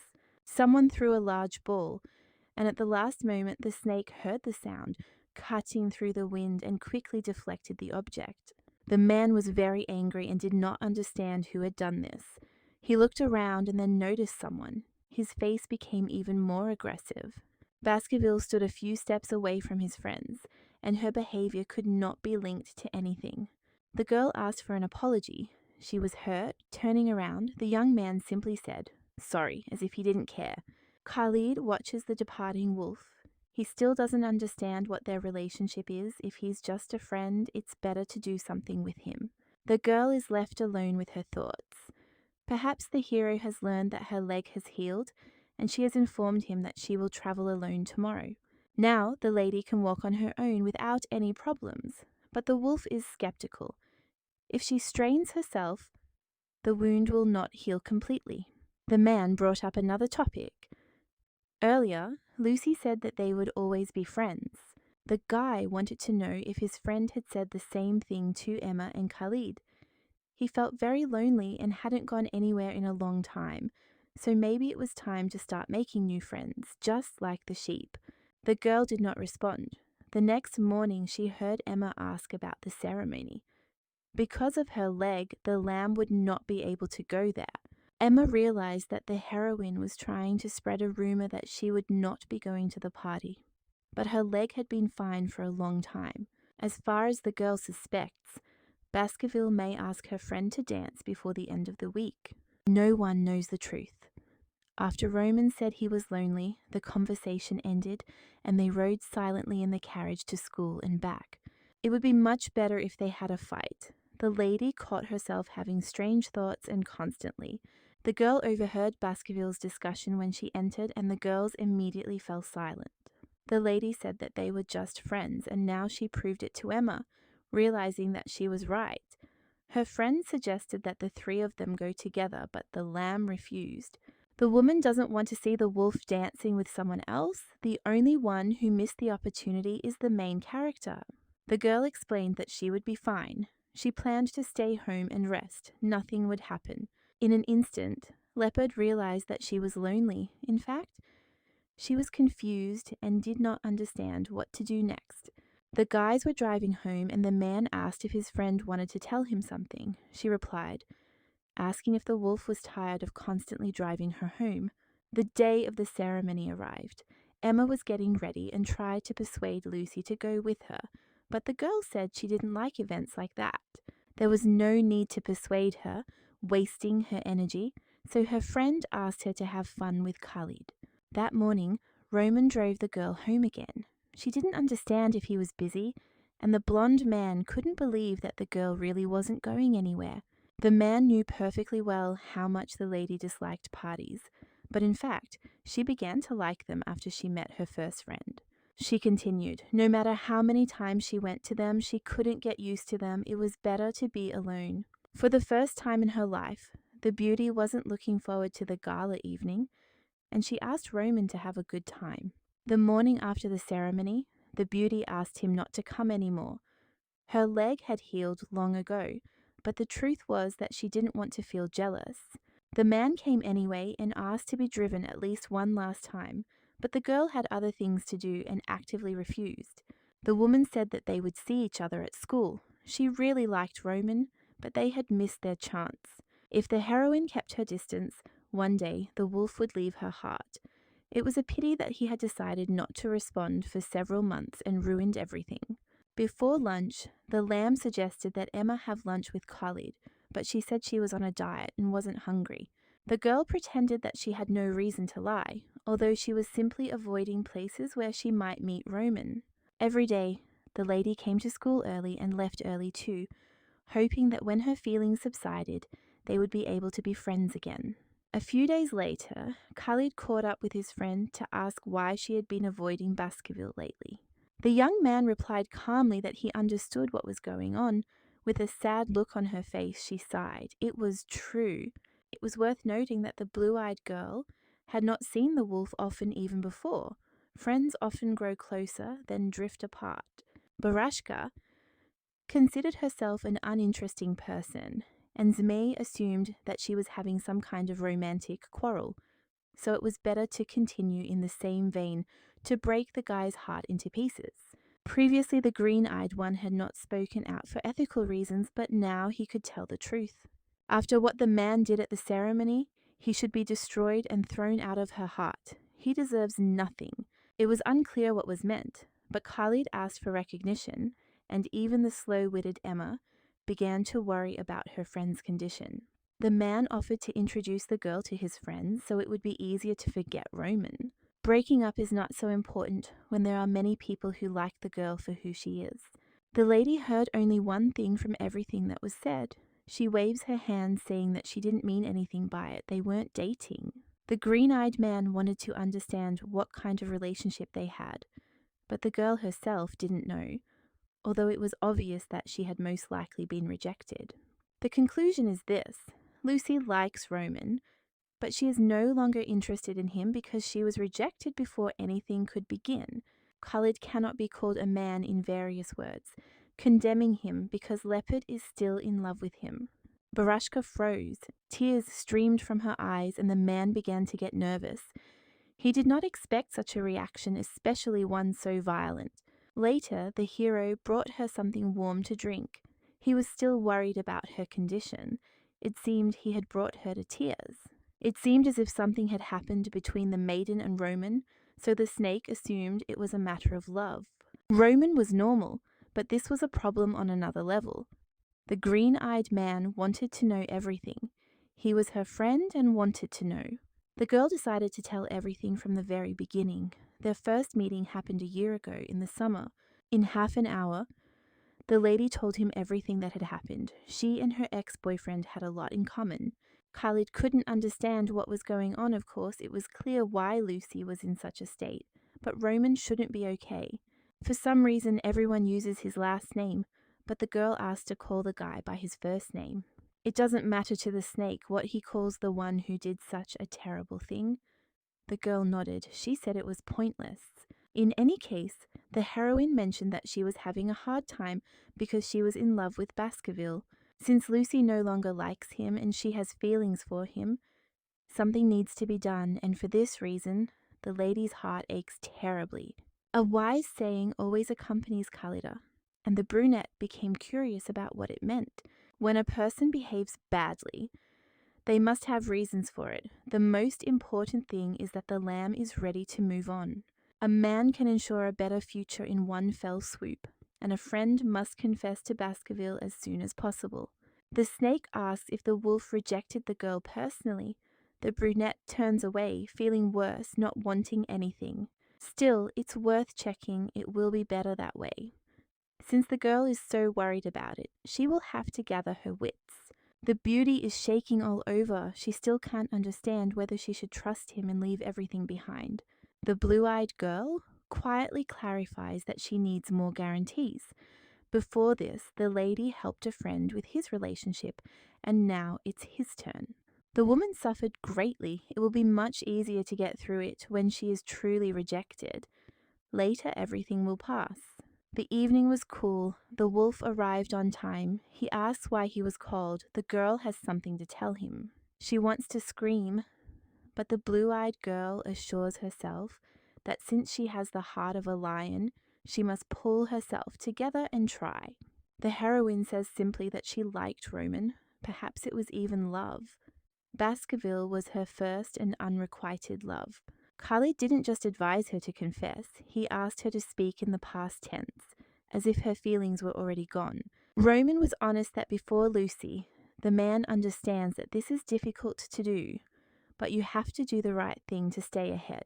Zmei asked her to make the young man believe that all her feelings were gone. She just needed to tell him so that he would know.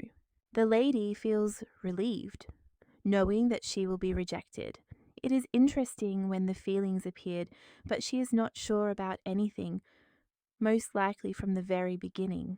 The heroine understands that since it's over, she can be honest. The young man was her first and only friend because he knew her true soul. The wolf was special to Lucy, and when their communications suddenly ended, every day seemed like hell. The girl envied the people who were close to her former friend, and for this reason alone, she wanted to be with them. Unfortunately, the lady did not want this situation to drag on, and Roman should not burden himself with feelings for the lamb either. Now they were friends again, which was important. The man's reaction was too strange. He leaned forward, grabbing the lady by the shoulders. Roman is shaking all over, his quiet voice asking why the girl doesn't like him again. The blonde blindly assumes that the beauty doesn't like him because of the ceremony, because he has changed so much. Maybe the reason is the broken window or the fact that his girlfriend likes someone else. He doesn't believe that it's possible to fall out of love so easily. The wolf has made a mistake. He wants everything to be as it was before. He cries, continuing to ask what is wrong. The girl asks why her friend is crying. He is not going to calm down. He knows that he has disappointed her because he behaved terribly. The heroine tried to calm him down again, but when nothing worked, she took him to her home. The girl held out the toy that Roman had given her, and he hugged her, his voice completely hoarse, when the man asked again if the lady liked it. The woman does not answer the question of how long ago it all happened. She simply has no extra words she could use. The blonde man began to cry again. He probably disliked himself even more in this state, because he looked terrible, but the lady still admitted that she liked him. Feelings are not so easy to let go of, but she still wanted to move forward, so the girl asked the same question in response. Without hesitation, the hero replied that it was true, and immediately began wagging his tail to show that it was true. Lucy asked him to stop crying and tell her everything as it is. They like each other, and something needs to be done about it. The lamb thought about it. She didn't understand, but then calmly asked. Perhaps when everything became clear, they seemed to be dating. The man was decisive, in which case he wanted to get married. A letter arrived at the Baskerville estate. Her brother wrote that he had lost and asked why it was necessary to win a game that was so easy to lose. The young people decided to date, which was more than a favorable outcome for the young man's family, because it could have been worse. The month of May, when the two were separated, turned out to be terrible. Harold saved the wolf because it suddenly decided to kill itself. The man accidentally broke his brother's face when he tried to stop him, and now he lies with tears in his eyes, his heart broken. Harold didn't understand the point of crying. If Lucy found out that her friend had died, she would be very upset. The wolf began to cry even harder than before. Alexander added fuel to the fire, deciding that this would be the best strategy. The woman would also feel relieved, and the young man persistently asked her to think before deciding to die. Alexander assured him that the girl would be happy with another guy as soon as she forgot about her friend's death. Hero Ol doesn't understand anything, he asks to stop. But the young man shows with one hand that he knows what he is doing. It is better for Roman to imagine how the brunette would live her life without him, a world in which he would no longer exist, and that would be bad. If the young man dies, the girl will lose her only friend, and will feel guilty for not saving her until the end of her days. Alexander noticed that there would be someone who would love Lucy just as much. She would stay with someone like a hyena. Her brother is not sure that married life will be happy for the lamb, and Roman will not be able to do anything if she is unhappy. The boy is already screaming for it all to end, and Harold asks again to stop, as such words seem to hurt too much. The head of the family is calm. They must put everything in its place so that the youngest no longer tries to leave this world. The guys decided to tie the guy up. The vine for wolves helped a lot, but something had to be done before he went crazy. Most likely, the blonde decided to confess because he couldn't take it anymore. He ran away in the middle of the night. Applying a cold compress to his bruised face, his brother asks what happened. He wants to hear what happened. Heroald was probably so scared that he even hit him, and now he has to apologize to him. Alexander understands his younger brother's feelings. Roman looks sad. He doesn't believe that the head of the family can understand him. He has everything. He doesn't even have to dream. The blonde explains that he didn't get everything he wanted with a snap of his fingers. If you want to get Lucy, you shouldn't show that you like her. People usually don't like it when someone is interested in them. In a sense, it's like a card game. There is a common feature between the game and love. Usually, a person does not show what they want to get, because their opponent will not give them the card they need if they find out their plans. Lucy won't accept his feelings just like that. Roman secretly nurtured them within himself, and it's not her fault that she was scared when she found out. Alexander knows that if he asks her directly to accept his feelings, it won't end well. The hero realizes that he has ruined everything. Barashka wants to live on her own, to distance herself. It seems she wants to get rid of the surname and Baskerville. He shouldn't have confessed. The man realizes that he simply ran away like a coward, and now they need to meet. The blonde man explains that it is too late. To get what he wants, he will have to be patient. The young man should sleep on it and talk with a clear head.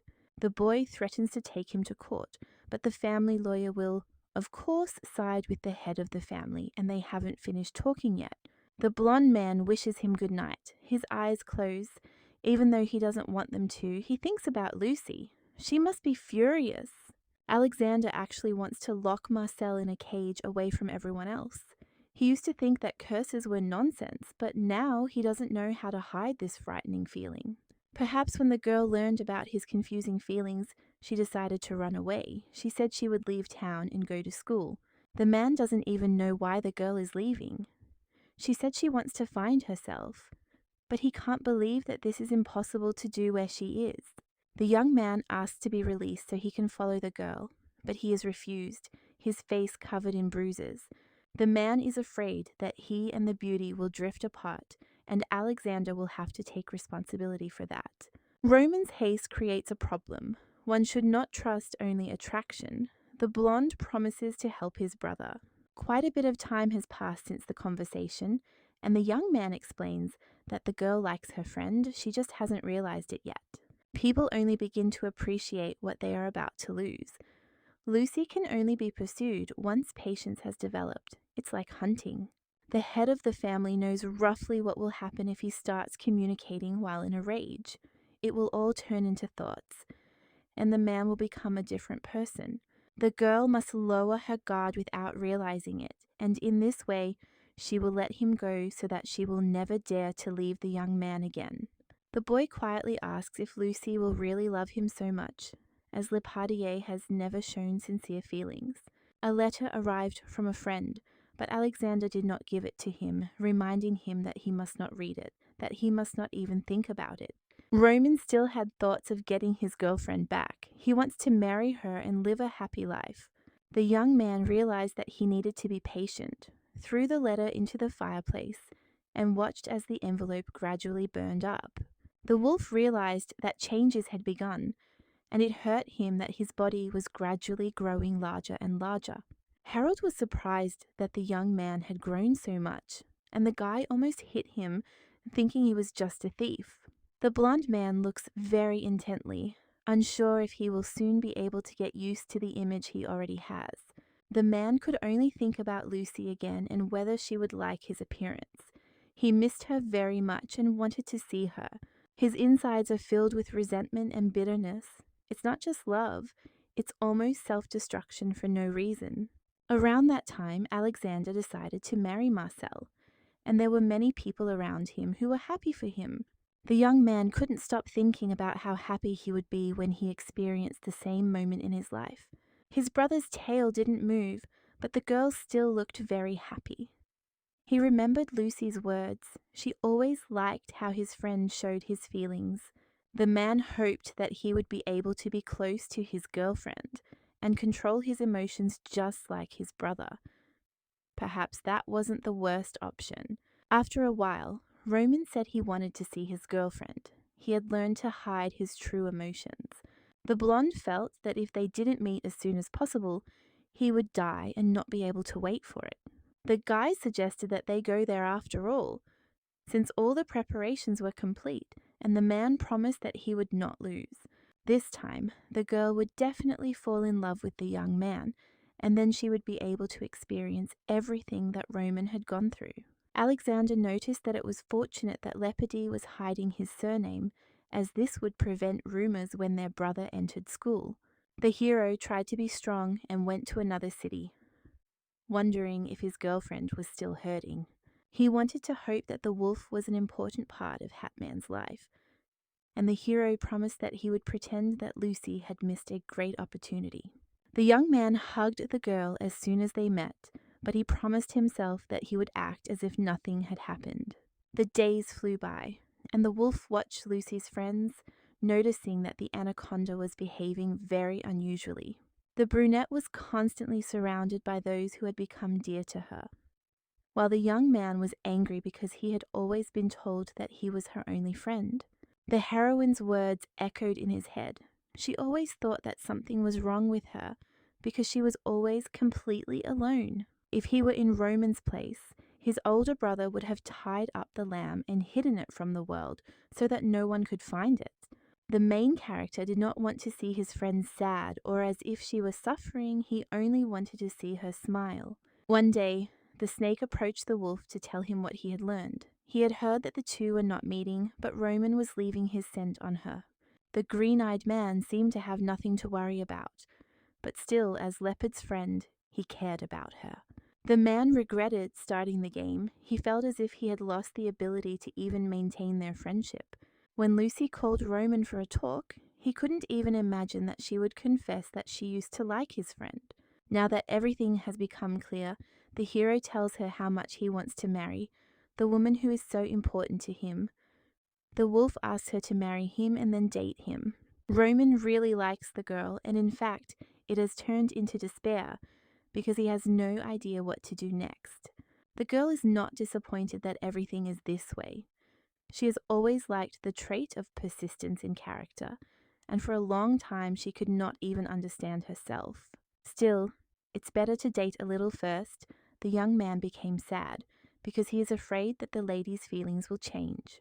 Not only will they love each other, but they will also be friends, and if Hatman wants it, Roman will be everything to her.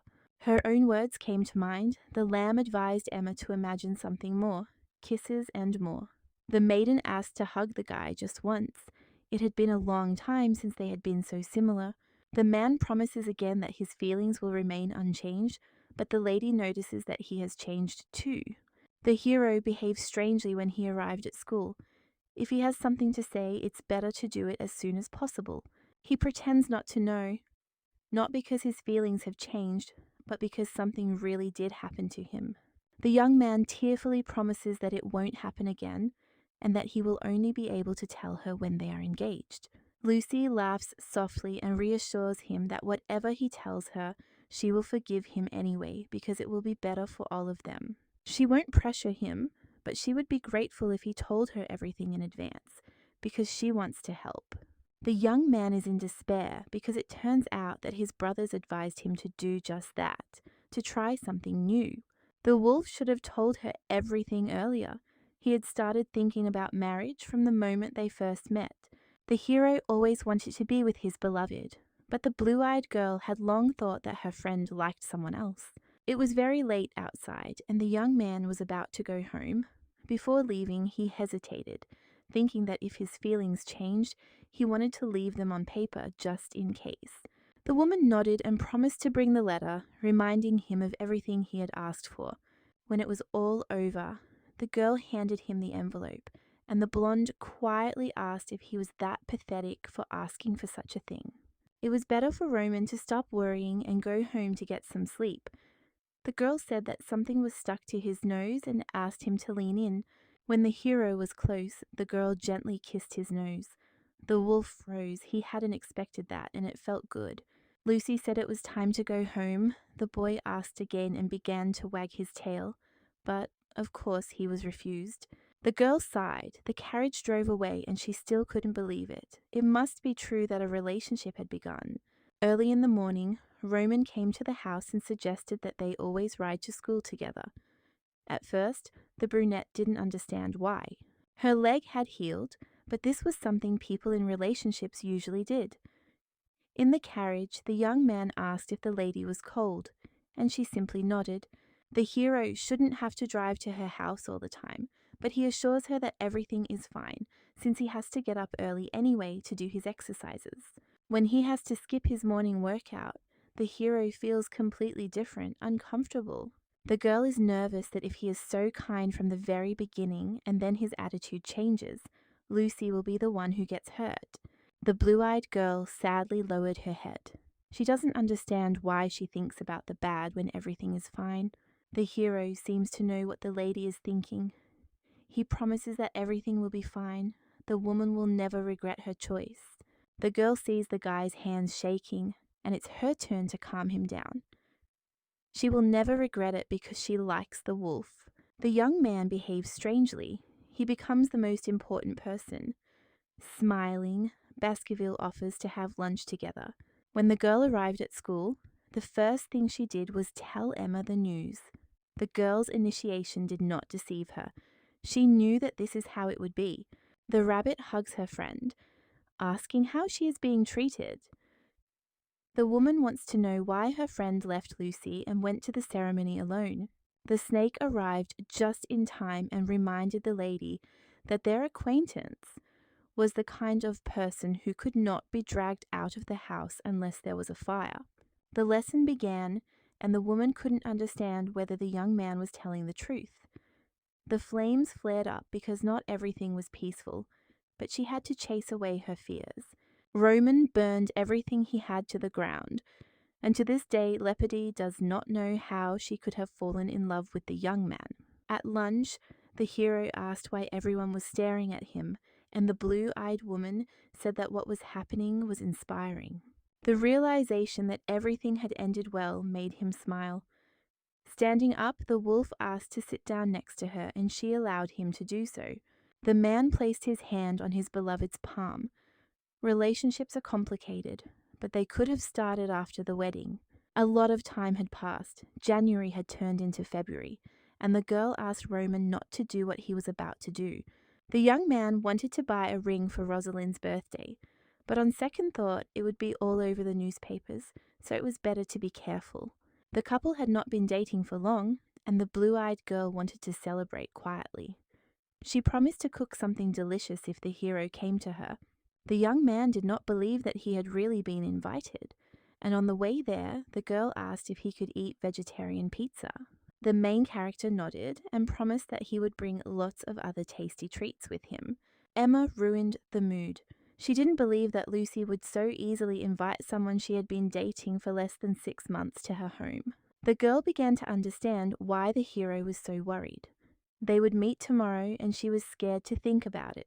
The brunette waved her hands, telling her friend that she wasn't going to do anything like that with him. In general, there shouldn't be any problems. They should already be close. It was strange that Lepidi wasn't thinking about intimacy. Baskerville was a wolf, and there was nothing wrong with calling a spade a spade. Barashka realized that it would be even worse from the outside if nothing happened, so the woman decided to think about it.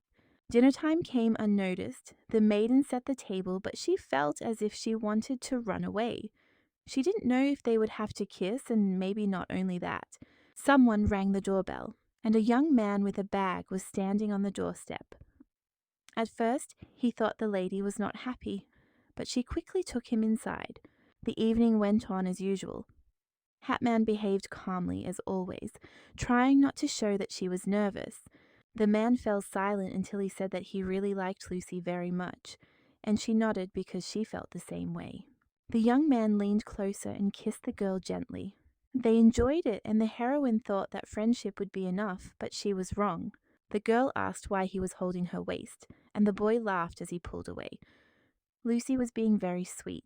Of course, the beauty is not afraid of the wolf, and they kiss again because they can finally have everything they want. In the morning, Emma asked how it went, and the brunette couldn't find the right words. Everything was too good. The young man gave his beloved a bracelet. He understood that she was against a ring, but she didn't say anything about it. The bracelet had an explosive clasp, and the man decided to take the key with him so that the girl would never take off her gift. When the hero finished, he asked for help fastening his matching bracelet. Of course, he had taken care of that too. After the heroine put on the trinket, the wolf noticed that it was quite loose and needed to be tightened. Lucy put on some music. She wouldn't mind dancing with her beloved. They had time for it anyway. The couple spun around the room, looking into each other's eyes, and the hero finally spoke up. He apologized. The girl didn't understand at first, but it was explained to her that he was apologizing for not going with her to the winter ceremony. Lucy forgave him, but asked him to go with her next time. From now on, everything would be fine, and it was worth believing in that. Some time passed, and the bracelet became loose, which began to irritate her because it rubbed so much. Despite all the inconveniences, the couple did not want to take off the accessory, perhaps because it was meant to be. The two sat in the lamb's house in the evening. She was reading a book until the boy began to disturb her, leaning his head on her shoulder. The boy behaves extremely sweetly. When Leopardy sees him outside and sees him inside, she realizes that the difference is huge. The woman was afraid that the relationship would change when they started dating, but everything only got better. Nothing changed on the outside, except that when Roman came to visit, he didn't leave the girl for a second. From the very beginning, the young man did not even think about reading the book. He was embarrassed because the beauty decided to ask the name of the main character. Each time, the guy becomes more and more charming. His behavior is wonderful, which is probably why people start dating, to experience happiness and joy. The blonde leaned over Leopardy, bit her neck, and when the girl asked what happened, he didn't know if there was any reason for it. The blue-eyed girl smiles, and you can see from the boy's expression that he is trying to find a reason, but it is a little difficult for him. The girl decided not to shame him, and they kissed again, Roman's lips so exciting that it made her tremble. At school, Emma announced that she might break up with Khalid. Her friend had heard this phrase about 50 times before, and each time the reason wasn't worth breaking up over. The girl was ready to listen. This time the problem was serious. The guy said he was going to continue his studies in the capital. The girl wants to stay in the city, and if she stays to study, it will be difficult to meet long distance. Khalid didn't seem to be worried about this. If the girl was afraid, he suggested they get married as soon as she turned 18. It seemed that marriage was a joke for the man. Even though the girl was dating him, he was very stupid. In the Leopard family, there were many cases when marriages were concluded immediately upon reaching the age of majority. Every family is competitive, they fight fiercely. The ladies have long since been excluded, but Roman is most likely not. The Baskervilles are against the agreements, but no one knows what will happen. There is not much time left before the end of school life.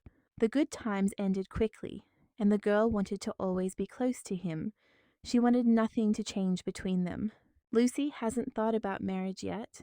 Roman's family has always produced wolves, but she doesn't know what will happen if a sheep is born. Of course, the young lady did not hold a grudge against her parents, but she did not want a second heir to be born. No one knew how a child would feel in such a situation. The next day, the girl asked where the young man was going to continue his education. He liked Bailey College in the capital. Her brothers say they need more hands, so they want Roman to finish his studies quickly and start helping out. Lucy didn't know what she wanted for herself. If she continued her studies, she might want to choose the genetics department. Studying what interests her will help her understand why she wasn't born a lion. It's unclear how her parents will react to this, although they have always supported her in everything. The girl asked Roman what he thought about what she was going to do, but he stopped her, saying that he might not return to the capital. Volkov doesn't have to be there. If his future wife wants, they can stay in the town. The young man would never want to have a long-distance relationship. Even after graduating from school, he wants to be close to her. The beauty hugs her beloved tightly. The heroine still does not know what to do. She has to think about it. They say that all members of the leopard family have a lion's heart, but it seems that the sheep does not have one. She is different. In the spring, the lady received a letter from home. Her parents needed to tell her something and asked her to come back for the holidays. The heroine immediately shared the news with her beloved, and it turned out that he was also planning to go home for the holidays. They hadn't been horseback riding in a long time, so you could say that everything worked out pretty well. Sometimes the young man really resembles a small child when he is with the girl, and he will also need to tell his brothers something when they meet. The blonde guy doesn't say it directly, but he'll have to repay his debt. Alexander definitely won't let him get away with what he did. The Baskervilles never helped him his whole life, and now they've meddled where he didn't ask them to and ruined everything. The girl laughs, but her behavior indicates that the family has a good relationship. If everything were bad, they would not argue or fight. It's not that the elders dislike the hero, they just have a special attitude towards him. The Baskervilles find Roman charming, which is why they are playful with him. The blonde man sighed, seeming to understand what kind of misunderstanding had arisen. It is difficult to change a man's mind. If they got along well, they would not behave in this way. In the evening, the hero asked if Lucy had bought a ticket, and without waiting for an answer, he declared that they must sit together. Her dreams were shattered because the lady had already been sent an envelope with the ticket, but the hero promised himself that he would still be there for her. The blue-eyed woman pointed to the table where the paper lay. Someone would definitely be sitting next to her, so she wasn't sure. After reading the letter, the guy smiled. The train belonged to the Baskerville Company, which should have been specified. The young man asked her to trust him, saying that the tickets would definitely be changed to business class in the near future. Somehow, Roman became even more charming. The way he behaved made her smile constantly. The hero sincerely says that he loves the girl. At such moments, he is cute, even if a little clingy. They enjoy being together. The guys are all ready. Their suitcases are already at the door, and the lady says she doesn't think she's forgotten anything. The ticket was changed after all, and the girl will sit next to her beloved. It's time to go.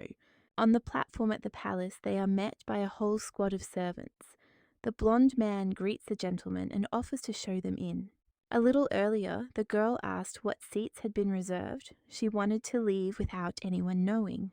The fact that the lamb was traveling with Baskerville would not appear in the newspaper, because all employees were required to keep their mouths shut. The young people went into the carriage. Departure was imminent, but for some reason there was no one else around. Lucy froze in shock when she was told that no one else would be there. The wolf wanted to travel alone, so he had reserved seats for them. The girl didn't know how to behave or what would be the right thing to do. She didn't think the man would go so far. The young man opened the candy and gave it to Lucy.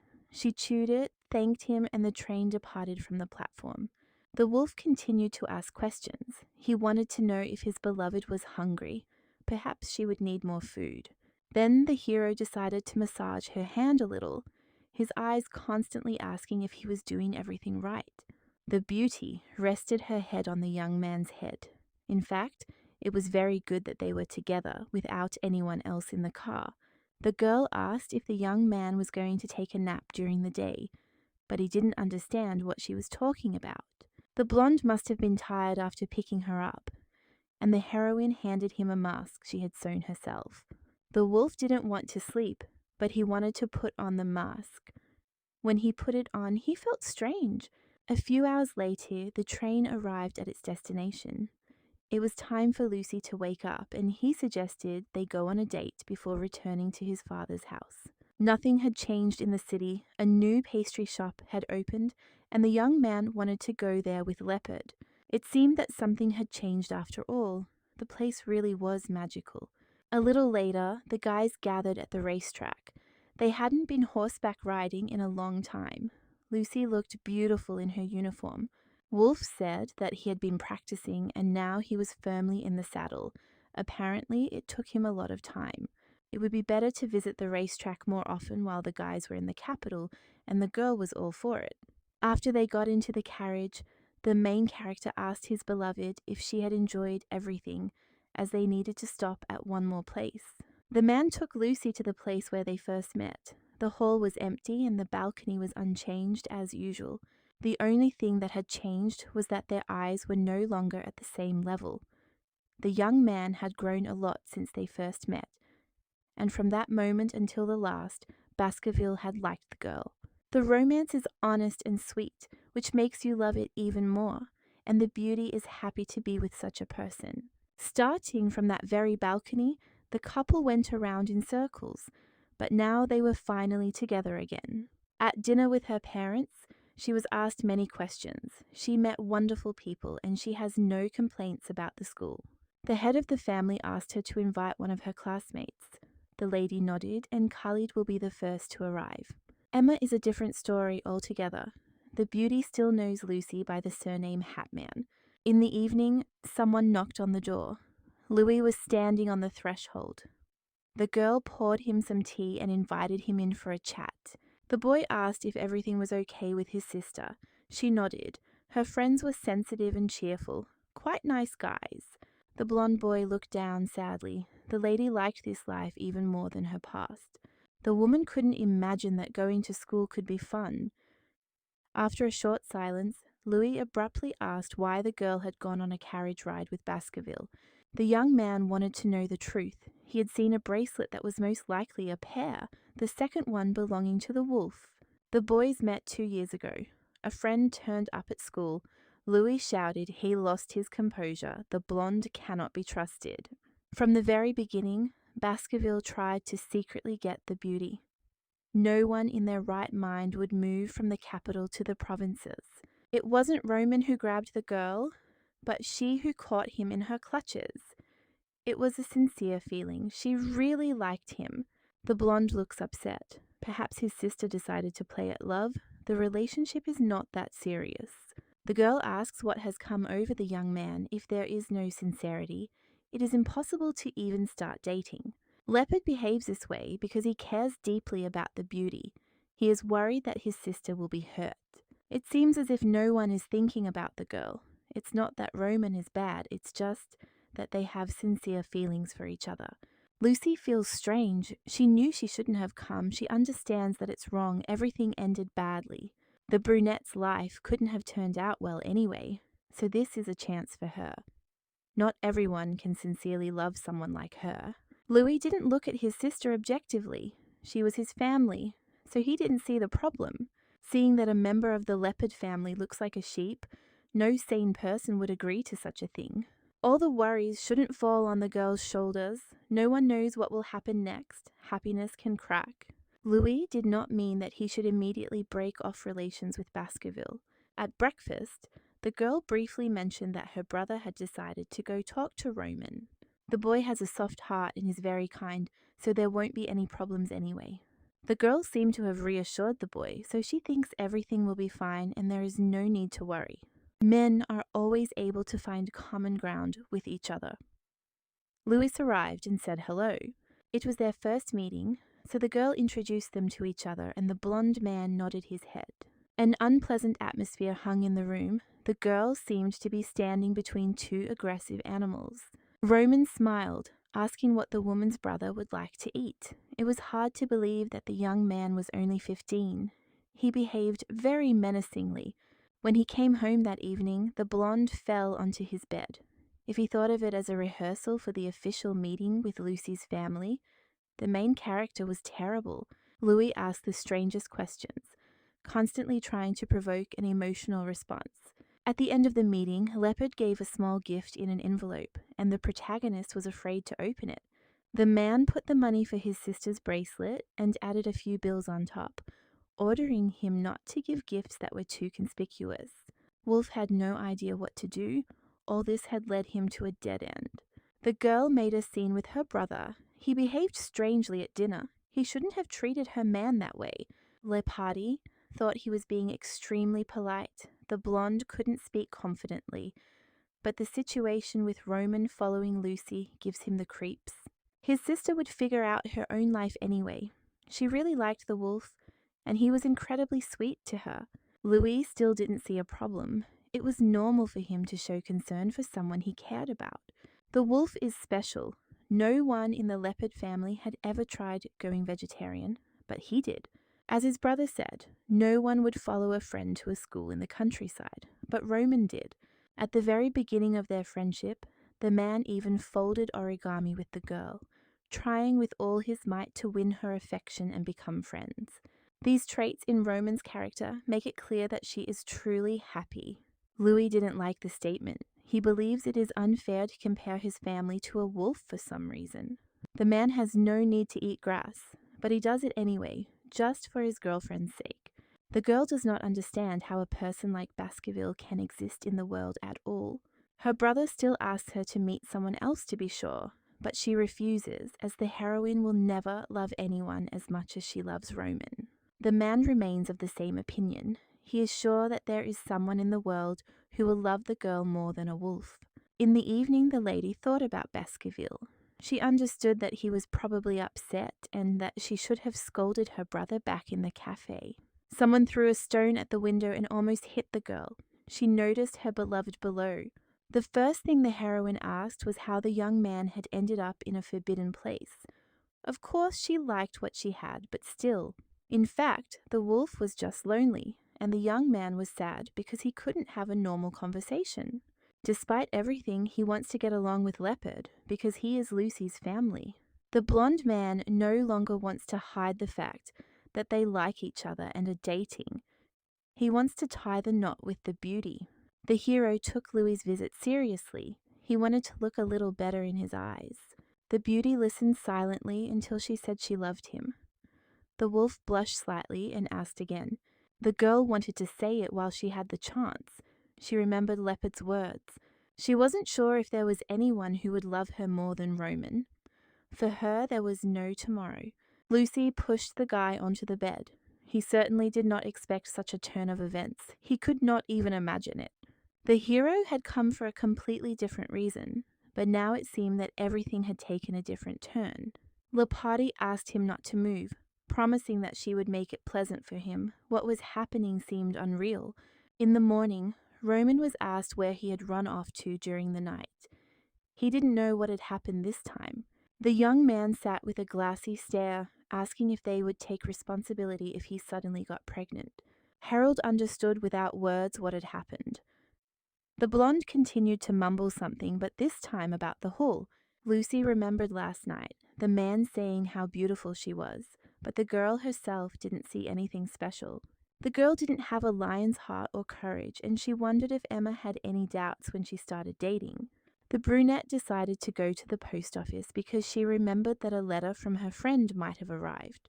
The letter began typically with the heroine wanting to break up with Khalid again. The young man turned out to be the son of the chairman of a huge publishing house. He was a real snake. While the girl was trying to build a normal relationship, Khalid seemed to be testing her strength. The couple had been dating for over 2 years, and Emma had always shown herself as she was without hiding the truth. The blue-eyed girl feels fear. In fact, she also hid her face and family and realizes that everything will get worse. It seems that during her school days, Lucy was deeply immersed in her life as Hatman, and she should have told the truth earlier. The next day, a message arrived, but this time it was not from her friend, but from someone else. The hero was in despair. Khalid wrote that he had hoped for the best, but in the end he got nothing. The green-eyed man begged for help and asked how to convince Emma. He had also helped Lucy, so he was asking for a favor in return. After all, Khalid wasn't the only one hiding his true identity, and you really couldn't argue with him. Louis knocked on the door and asked to talk, but the girl ordered him to leave her alone, the room filled to the brim with Roman's scent. The heroine had a lot to think about. The man seemed offended, but he left anyway, asking to eat later. The beauty exhaled with a hint of relief and picked up the letter again to finish reading it. Zmei was going to tell her everything gradually, how he was met on the street, and the blonde was mistaken for his girlfriend. The green-eyed man was asked why he hadn't been in touch after a party a few days ago. The beauty learned the truth in the worst possible way, and the young man understood Lucy's problem because he had experienced the same thing in the past. The hero took everything too easily. He was fearless and, unlike others, he had a lot of money and no flaws. One day, the guy was hit with a crushing loneliness and he didn't know what to do about it. Everyone around him seemed disgusting, including Khalid himself. He stopped throwing parties and wasting money. His numerous friends disappeared. Then the young man transferred to a provincial school, realizing that it would be better that way. At school, the hero met Emma. At first, he thought she was funny, but nothing more. However, he now realized that there was more to it than that. Zmei wanted to tell the truth, but he was afraid that if his friend found out about his past, she would despise him. The girl writes a reply, asking him to be brave, saying that Emma loves him much more than it seems. In order for the rabbit to believe him, he will have to make an effort and everything will be fine for them. In addition to giving advice and support, Leopardi also said that it was her turn to unburden her soul. The girl asked if her friend wanted to marry Emma, and he couldn't believe that the beauty had asked about it herself. The young man had already begun to worry and make plans, but he was mistaken. It turned out that Roman wanted to marry Lucy. The girl was confused by the guy's serious mood. Khalid sometimes jokes with Emma, but that means everything is serious. His feelings for Baskerville are sincere, and Leopardi doesn't want to beat around the bush. The wolf family is romantic, but also politically incompatible with the lions, and the woman tried to be realistic. Although people act as they see fit, in reality they don't even know what the weather will be like in a day. Nothing is impossible. Khalid has a rough plan of action that is worth implementing in order to win. To begin with, the lamb must take an observant position. If she sets sail in the right direction and waits, everything will be fine. The man understands that they are unable to sort out their love problems, but advice on support can always be given perfectly. Although the hero does not entirely like Roman, the girl should still keep him close and give him all her love and care. The lady does not know if the wind will blow and where it will lead. Her hand reached for another envelope. It was time to talk to Emma. The lady started with the important stuff right away, writing that her real last name is Leopardi, and Hatman is her great-grandmother's last name. The girl was sorry that she had hidden the facts until the very end. She had never fit in with her real family because she was the result of a mutation. Emma's puzzle was complete. She finally learned all the circumstances. The lady wrote that Roman was her only friend and he had followed her from the capital. At first, when the man went to a party with another girl, the rabbit thought that he was actually not so great. Lucy hoped that despite her surname, they would remain friends, and the beauty explained that she would never abandon her. The blonde was only angry that she had been kept in the dark the whole time, but she wasn't too upset. Khalid turned out to be a third-generation rich man, and 2 years later his girlfriend announced that her last name was different. The woman did not think it made sense to hide the whole truth for so long, and Emma tried to convey the whole range of emotions through text. The rabbit promised that they would see each other after the holidays, but after the beauty had spoken her mind, she felt better. The blue-eyed girl couldn't believe she had such good friends who cared about her. She had never had that before. The girl sat at the table with a cup of tea, continuing to ponder, when Louis came in to ask if her mood had improved. The lady perfumed herself, as if she were going somewhere, although in reality, she simply did not want anyone to notice Roman's scent. The blonde man said again that he didn't want his sister to date Baskerville.